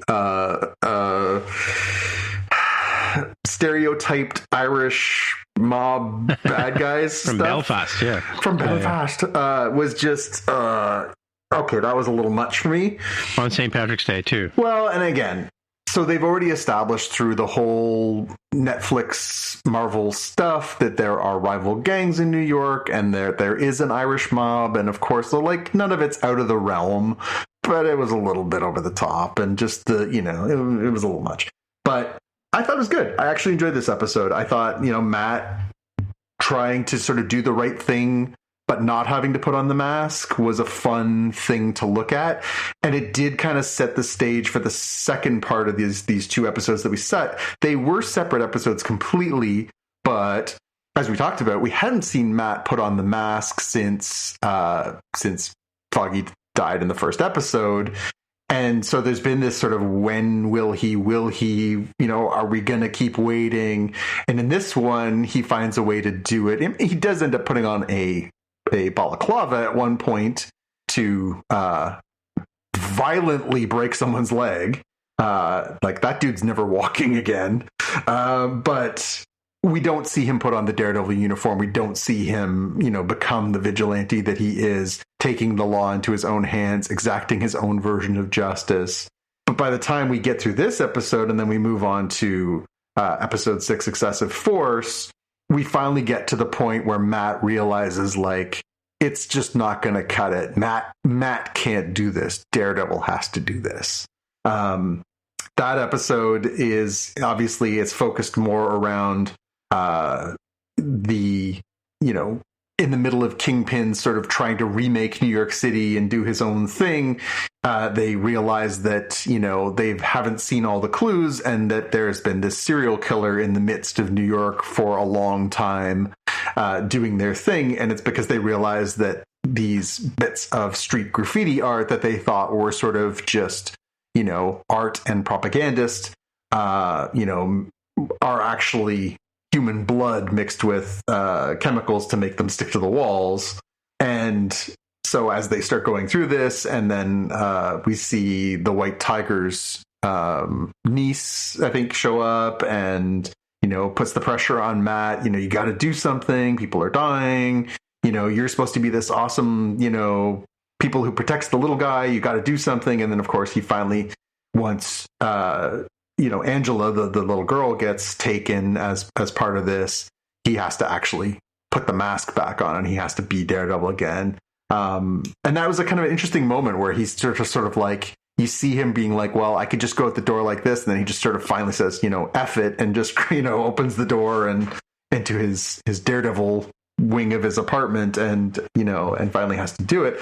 And it leads to a pretty entertaining action scene where, we see Matt as Daredevil taking on this serial killer Muse, who is not speaking and kind of creepy and the mask on and the whole bit. And it was I thought it was a logical progression from the past few episodes of him denying his nature to embracing his nature. And as we've seen through this first 6 episodes, there's also this juxtaposition of him and Kingpin, as Fisk is now basically trying to, get things done the right way, trying to not embrace his nature and not to cave to what he wants.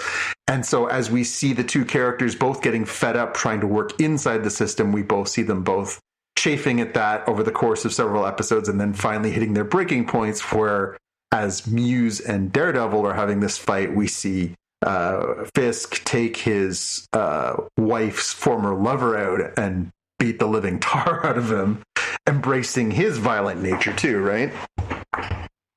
So yeah, I don't know what I've sort of blathered a little bit, but I'm curious. What did you like? Did you enjoy the arc of this? Did you enjoy the sort of the build up to him finally being Daredevil again?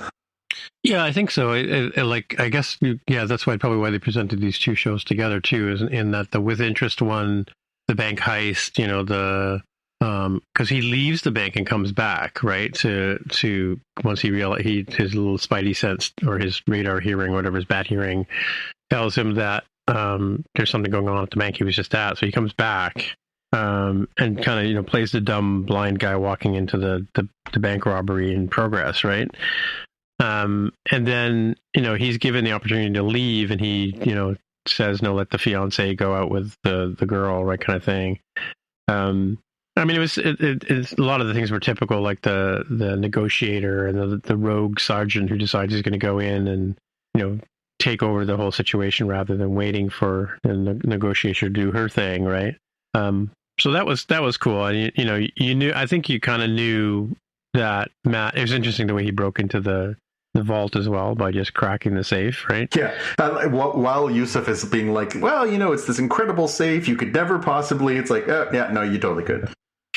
Yeah, and then and it's two tumblers that he has to sort of break, right? But and then the inside man, because of course the robbers are dressed as policemen underneath their uniforms, right, or underneath their disguises, right? So they, the lead guy ends up walking out the door supposedly with, he thinks, the diamond, which is what the whole purpose of this break-in was, because they were going after the safety deposit boxes, right? And Matt kind of does a magician's trick and gets it back from them, or doesn't give it to them initially, right? And yeah, so that was kind of a fun little episode, all self-contained, really, Yeah. About the Matt, using his skills in his own way, disguising. It's funny that the blind person is the one who's able to disguise what's going on in front of the sighted people, right? And then the second episode was sort of the culmination of catching this serial killer person who Denise goes down to sort of investigate where her uncle had been looking into, and gets, of course, caught. And then Matt has to go and rescue her, right? Sort of thing. Yeah, I kind of wonder, like, because there were people on meat hooks at one point, right? So I guess they're done or hanging. Yeah, again, I don't understand, who's this guy that Fisk has got in his basement. He's just got some guy just captured down there just for his, No, it's supposed steam? to be that's the guy that his wife Vanessa was sleeping with while he was away getting his face fixed up after being shot in Hawkeye and then carrying over into Echo, right? Oh, that's who that guy is. So the wife doesn't know he's down there. Right? No, she basically says, like, whatever. Like, she thinks that he's don't hurt him, turning turning over a new leaf, and he's like, yeah, but I might have this guy is still in my basement. Anyway, yeah, it was a good couple of episodes. I mean, I think, anybody who doesn't think that Matt's going to put on the mask and become Daredevil again is kind of kidding themselves in terms of watching this show, right? So, going to happen at some point, right? And now he has a reason to, right? I think that's the serial killer dude. He has to finish the work that what's the white guy? The White Tiger, again? Yeah. White Tiger. He's got to finish the work because he's been challenged by the niece, right? You're doing nothing, typical, adult, right? Yeah. No, it's crazy too, because especially because we got the first two episodes, and then we got another 2 weeks, and then we've got these ones. We've now got through 6. There's only 9 episodes this season, so it's gone by pretty quickly, all things being equal. So yeah, it'll be interesting to see where they decide to break this off. So they've already basically filmed all of the first 2 seasons. I'm sure they're doing effects and post edits and all that kind of stuff, but like, they know where this is going. So I'll be curious to see where they decide to leave us, knowing that we're going to have a year gap between the 2 seasons as they bring home these last 3 episodes. And it's hard not to look ahead. It's funny because, I'm enjoying this more now. I enjoyed these 2 episodes definitely more so than the past few. And I'm looking forward to seeing how these last 3 episodes go. But I'm also like, Andor. It was my most anticipated show we did our Spockies, but I'm just like, I want to go to sleep and I want to wake up like it's Christmas morning. I want Andor. Right. Yeah. We'll have to see. For sure. All right. Well, you ready to move on to the watch list, or? Hell yeah. All right. So, in true Jaime fashion, I decided to post. This is not a new show that I've seen or whatever. This is a clip from YouTube, which is from a movie which I watched a couple of years ago called Leave the World Behind. I thought I had mentioned this. I probably talked about it. I know I talked about this on the show, but I can't believe that I didn't have this as my pick of the week kind of thing. It is basically a future where Julia Roberts and her husband are, and her husband is Ethan Hawke, and their 2 kids, they get a Verbo and they go out to the country she books a Verbo. I saw the trailer for this. Yeah, this is ringing a bell. She books a Verbo and they go out into the middle and into this nice mansion in the woods and away from the city. And it's her. She said, if I had planned this, you guys would have balked, but I've booked it. We're going. Let's go. And they get out there, and once they get to the place and they're there for a while, they start realizing the Wi-Fi's not working, the cell phones aren't working, and all of a sudden the whole world has gone to hell in a handbasket because there's been some cyber hacks, and the whole infrastructure of technology is gone, right? Like there's no like the whole web has gone down and all that kind of stuff, right? And cell phones aren't working, and it's interesting in the story because a black man and his daughter show up at the door. He's dressed in a tux late at night, and they're like, "Who are you?" And he's like, "This is actually my house." And they're like, "You live here?" Like typical, whatever. And it turns out, yes, it is his house, and because he was in the city with his daughter, and the whole world went crazy. He decided the safest place to be would be back home. So he and his daughter come back home, and they're in the basement. But there's a scene that I posted in this clip that I've got posted here is Julia Roberts, the two kids, and the husband Ethan Hawke are driving, and they come up to a pileup, like a highway pileup, where it's like a divided highway. In front of them is a whole bunch of white Teslas, and they're all smushed into each other, and they're trying to figure out what is going on, right? And she gets out of the car and she goes and walks to the cars to sort of see if she can figure out what it is. And Ethan Hawke starts walking the other way, and he says, "Oh, hey, there's somebody coming," right? And she looks in the window of one of the Teslas, and she realizes it's still got the sticker from the dealership in it, right? And one of the features of this Tesla is the self-driving feature, right? And so she realizes that all of these Teslas are kind of like going home or something, and they've crashed into each other. And so the car that's coming is another white Tesla, and she yells at him, "Get in the car!" You got to watch the clip; it's hilarious. And then they get in the car, and she starts driving away, and the white Tesla almost misses them and just piles into the back of them. And then the scene is they're driving back up the road, going the wrong way, and all these white Teslas are driving past them because the Teslas have gone crazy. Okay. It's one point in the movie, and it's hilarious in current circumstances, right? Yeah. And it's kind of a follow-up to what we were talking about last week with the Wile E. Coyote road trick, right? Yeah, exactly.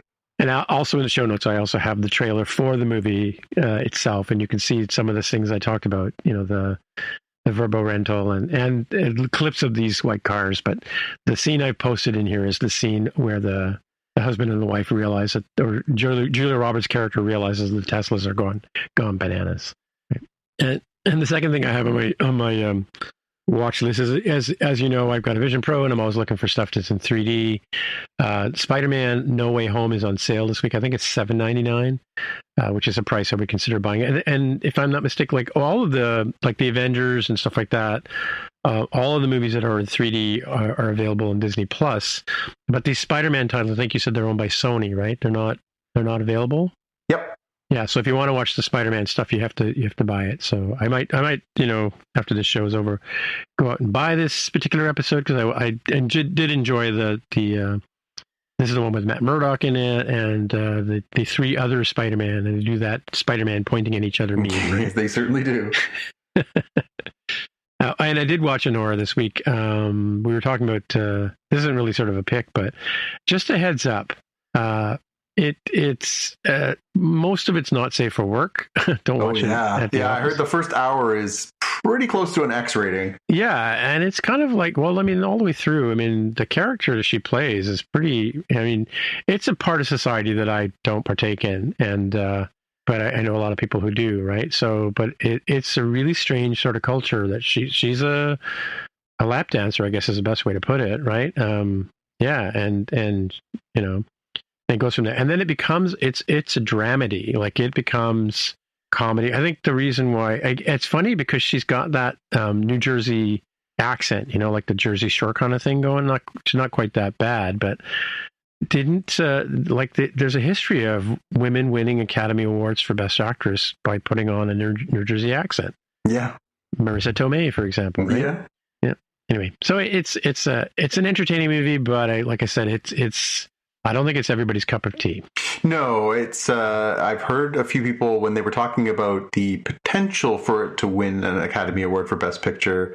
A lot of people were like, but these kinds of movies probably aren't what you'd expect to win one. So that's why a lot of people were leaning towards The Brutalist or some of the more sort of Oscar-friendly fare. So it was, that's why so many people were kind of surprised when it walked away with the Best Picture, Best Director, Best Actress, writing, Best Screenplay, So, I mean, maybe that's a sign of, the sort of progression of, of the voting body and how things are changing. But yeah, interesting. Yeah, it's definitely on my list. I've got it on my Amazon to watch list now, along with a bunch of other Oscar-nominated movies. So, yeah, I'm looking forward to watching it, although maybe best that I don't watch it with, my mom or anything like that. Yeah, pretty much. The other follow up on that story is the Culkin Academy Award for Best Supporting Actor. The actor in this one is good, but I wouldn't put him as an Academy Award winning performance. The one that plays the husband in the story, he was really good. I don't think that's the gentleman that was nominated. It was it's the boyfriend. I think was the one that got nominated, right? No. I don't. No, that's what I'm saying. Like he's a male character. He's not really her boyfriend per se, but he spends a lot of the second half of the movie with her in the scene. They're in every scene together. But I'll look it up while you do your watch up just to make sure. All right, my pick for this week, I happened to find myself in beautiful provincial capital of Fredericton this week. On New Comic Book Day, no less. And so I ventured into one of the two terrific comic book stores there, and I bought myself a copy of the latest issue of Batman, which is Batman number 158, or for you old school kids, it's actually Legacy number 923. And I bought this one particularly because this is the first issue of a new arc that a lot of comic fans are excited about. It is what is being called Hush 2, and it is being been written by Jeff Loeb, illustrated by Jim Lee and Scott Williams and Alex Sinclair, and it is a follow-up to one of the most popular Batman stories of the 21st century, which was this, sort of milestone where they brought in this, Jeff Loeb is an all-star writer. Jim Lee is one of the most iconic artists, and Scott and Alex are his art partners. And they told this incredible story, the original Hush, of, this sort of incredible crossover with this dynamic art and story that told about how Batman basically included his entire rogues gallery and had this incredible arc where we are introduced to this new villain in the Batman universe named Hush.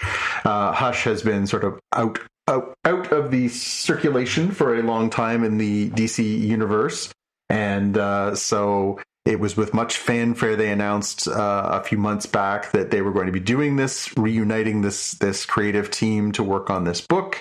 And so this is the first part of a multi-story arc that is going to sort of tell the story of the return of Hush, who is this very shrewd person. I'm not going to spoil the original storyline, but he's somebody who's got a connection to Bruce Wayne's past, and who definitely is somebody who knows how to get under the skin of the Dark Knight. And so I picked this up. I was excited to get a look at it.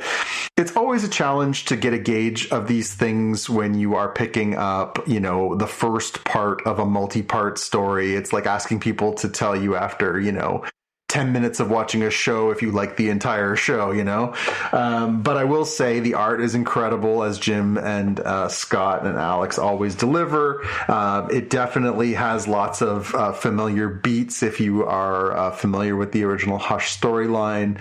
Some pretty cool stuff. There's a bunch of familiar faces to the Batman universe, and it definitely sets the stage in interesting ways for what could be a really memorable storyline. So I enjoyed it. I think it's definitely worth the $4.99 cover price, or if you're one of those people who wants to read the whole thing, if you wait about a year from now, I'm sure we'll see a collected edition that you can enjoy. I'm sure it's available if you prefer your digital comics. You can get it that way. But yeah, it's fun to have. I don't need these all the time, but it's fun to have these sort of eventized things where they are going to tell you this really sort of special event kind of thing inside the comics universe. And if they're going to bring together killer writers, killer artists, and great characters and tell me a unique story, I'm like, please go to your local comic shop, support them, and you'll enjoy this. It's pretty good. So yeah, I'm looking forward to reading this whole arc. I also managed to pick up a few back issues and a couple of paperbacks and hardcovers that I've been looking to read. So I would say I'm in for a comic packed weekend, and kicked it off with Hush, and maybe you should too. All right. Well, that's it. That's all I got. That's all I had time for. I was just, dreading watching Prodigy. I didn't have a lot of time. All right. Well, I guess that's it for another week. So, Jonathan, people want to get in touch with you, where do they find you? I would start at Blue Sky or Instagram. I'm at JPK News, or you can find me on YouTube at youtube.com/@JPK. Or maybe I'm on Instagram as @Dev with the Hair. Oh, maybe you are. Go find out by looking. Yeah, you should find out. Well, my name is Timitra, Timmitra, on the almost said the T word, on the Blue Sky, on the Mastodon, and all the other things that are usually out there. So until next time, we'll see you in the future. Bye. Unless we're in the new Avengers movie, which we're back from the future.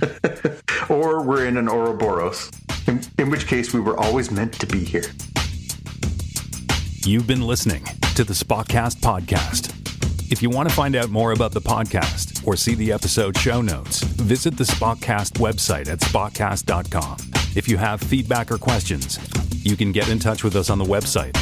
If you like the show, please consider recommending us to a friend, writing a review on iTunes, or pledging any amount at patreon.com/spotcast. You can find details on how to help us on our website, spotcast.com/sponsor us. Thanks for listening, and we'll see you in the future.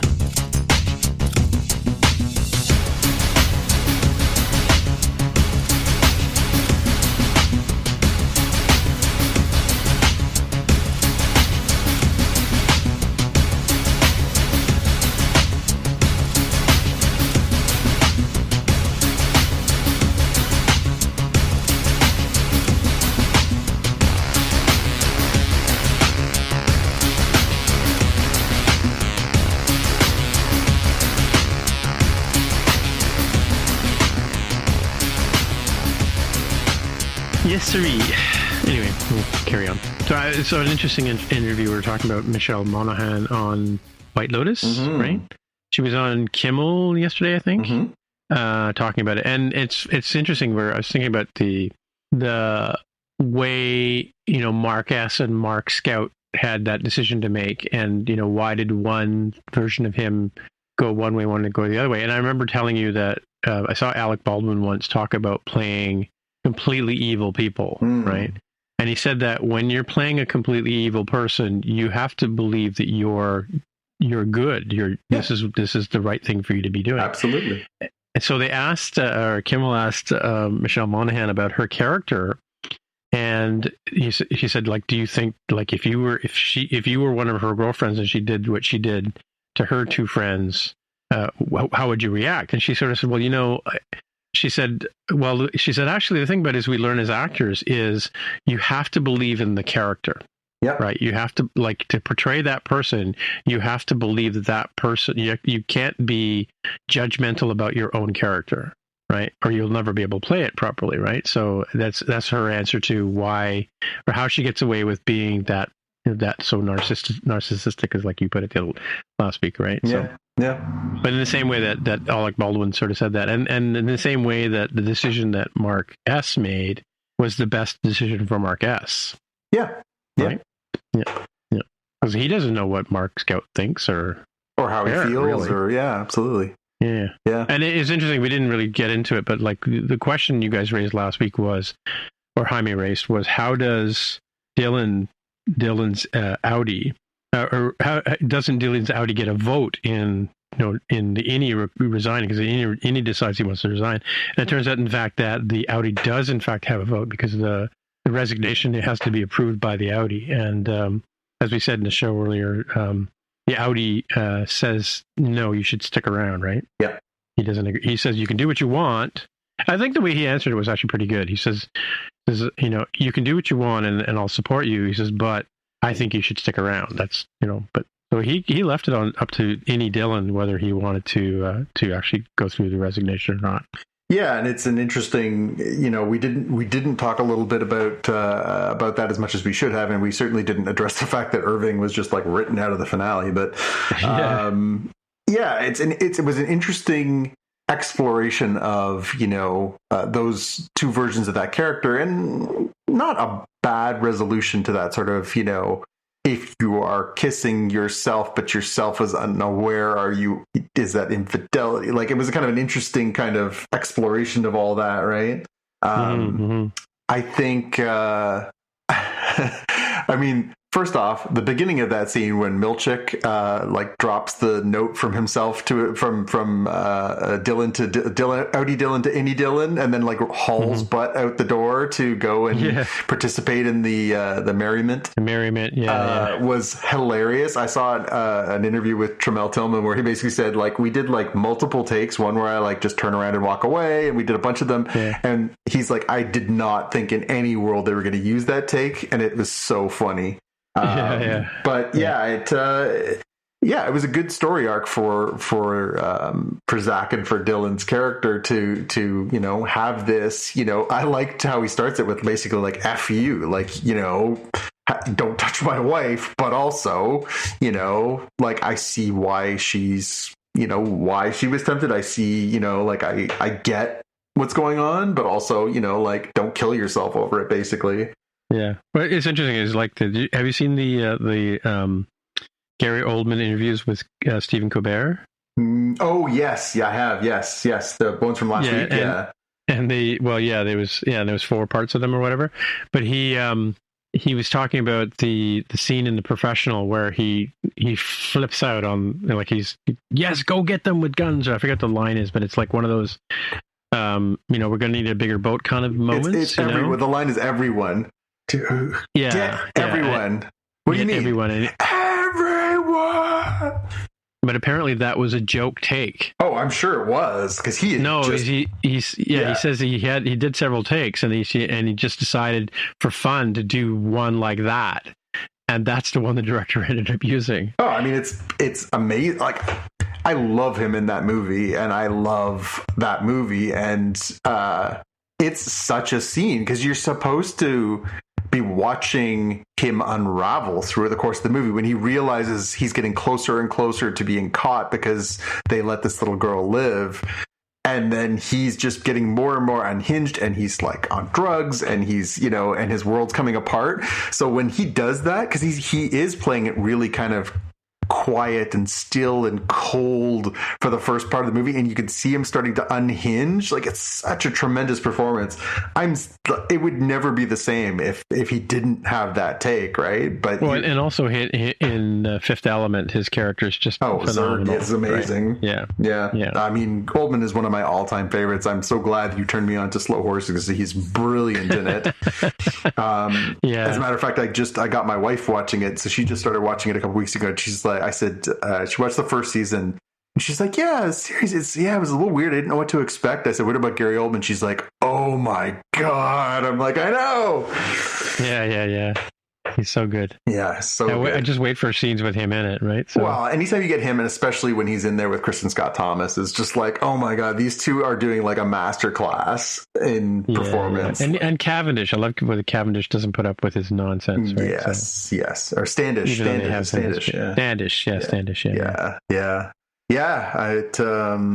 I will say the one thing about Slow Horses that I'm most pleased with, having come onto it a little later, is that they do a season a year, and that you're going to get another one by this fall. I'm like, it's only 6 months, not even. They've already filmed it too, yeah. It's crazy that by the end of the season, they're already showing you a teaser for the next season, which, of course they can do that. Of course they can. It's just so many television shows don't. And I get if you're making Severance or you're making Game of Thrones, why it takes you, 2-3 years to make a season, because you're making movie after mini movie after mini movie. But if you're doing but this is the British format. They don't do 21 episodes per season. They do 6. Sure.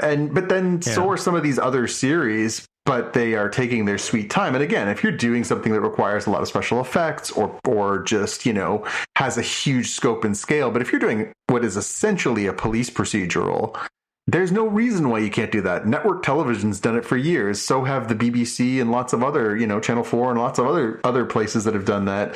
It's just that we've gotten so used to well, it's fine. I'll just wait 3 years or 4 years between series. Well, I think special circumstances too. I mean, like Severance started during COVID, right? Yeah, no, of course. And it's not true. Severance in particular, that one, it overlapped with the actors strike, the directors, the all the different stuff that happened. Stuff's going to happen. But yeah.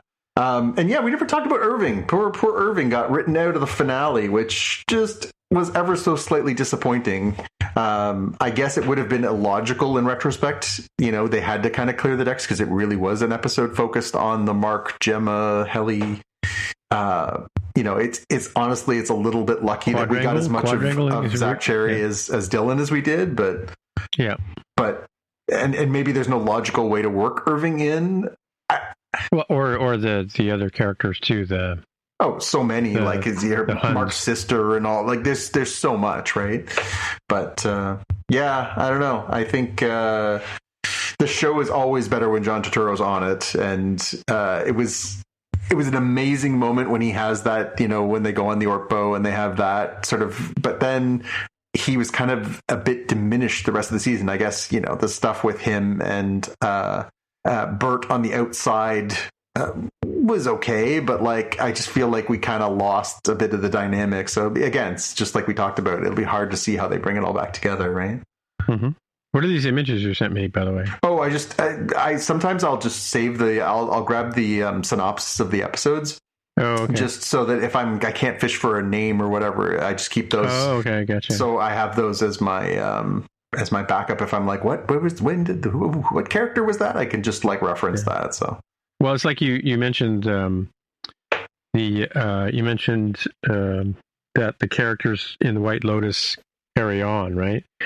I watched. Before I started watching the last episode of the White Lotus. I went on YouTube and found the beauty of using Vision Pro is you can just go on YouTube while you're watching a TV show, which is great. I can do that with my phone too, dude. Just saying. Yeah, but you don't get large screen.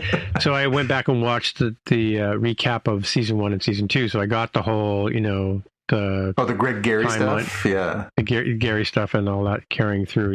Yeah. This week's episode of White Lotus was a thing that happened. I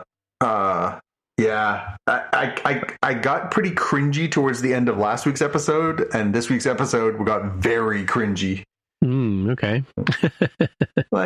Yeah. I don't know why when they're doing Game of Thrones and they're doing incest, I'm it's gross, but I guess, whatever. It's a fantasy world. It's a different time, whatever. When they do it in a real circumstance, it's oh, that's just wrong. Yeah. Well, yeah. It is what it is. It's hard to get behind that as a, well, then maybe Honora will be a palate cleanse for you. Hopefully they will land this plane in satisfying ways. There's only 2 more episodes of the season for White Lotus, but they've definitely set some interesting stages for the conflicts between these characters, for sure. Yep. I'm really looking forward to, I think the Walt Goggins. By the way, I got the point of what happened in the overnight, and then they had to replay it again. Didn't need that. Yeah. I'm looking forward to the next episode a lot because I just the whole season for me has been the build up to the Walt Goggins Rick character.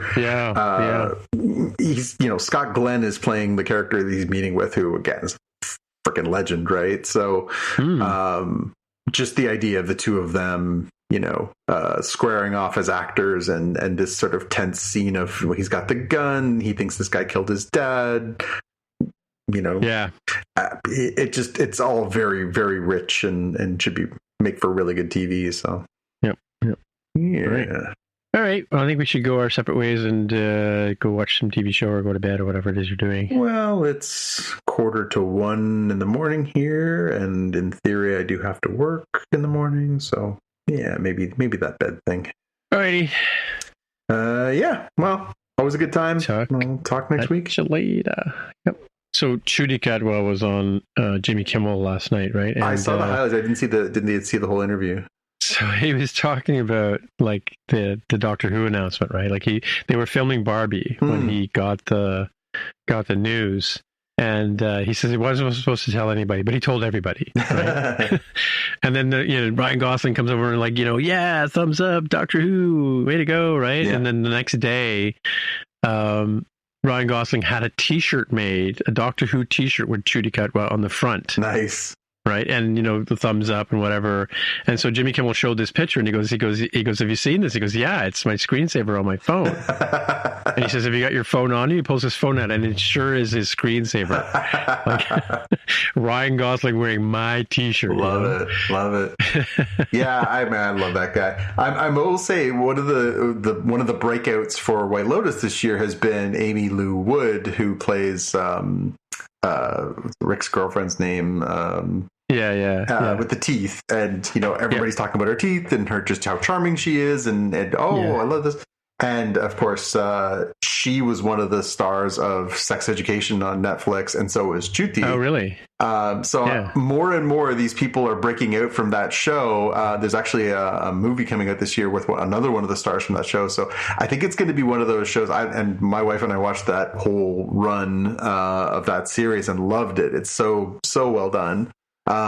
But I have a feeling it's going to be one of those ones like Scott Pilgrim, where you're going to go back and look a few years from now and be like, oh my God, there was so many. I can't believe he was in that movie. There was so many different people on that show over the course of 4 years where you're like, oh, that person was in it. Oh, that person was in it. Gillian Anderson is one of the main stars of the show too, who is just incredible. She was so good in that show, it made me want to actually sit down and finally watch the X-Files, which I've still never done. So. Oh, really? Wow. Yeah. Okay. No, that's a big gap. They showed it on Friday nights when I was a teenager. She played Margaret Thatcher in The Crown. Oh, really? Really good. Yeah. I I'd seen her in some movies and stuff like that, but I saw her in that Sex Education show, and she's amazing. She's so good. Yeah. So, yeah. Cool. Okay. All right. We'll talk to you later. Bye. Good. Yeah.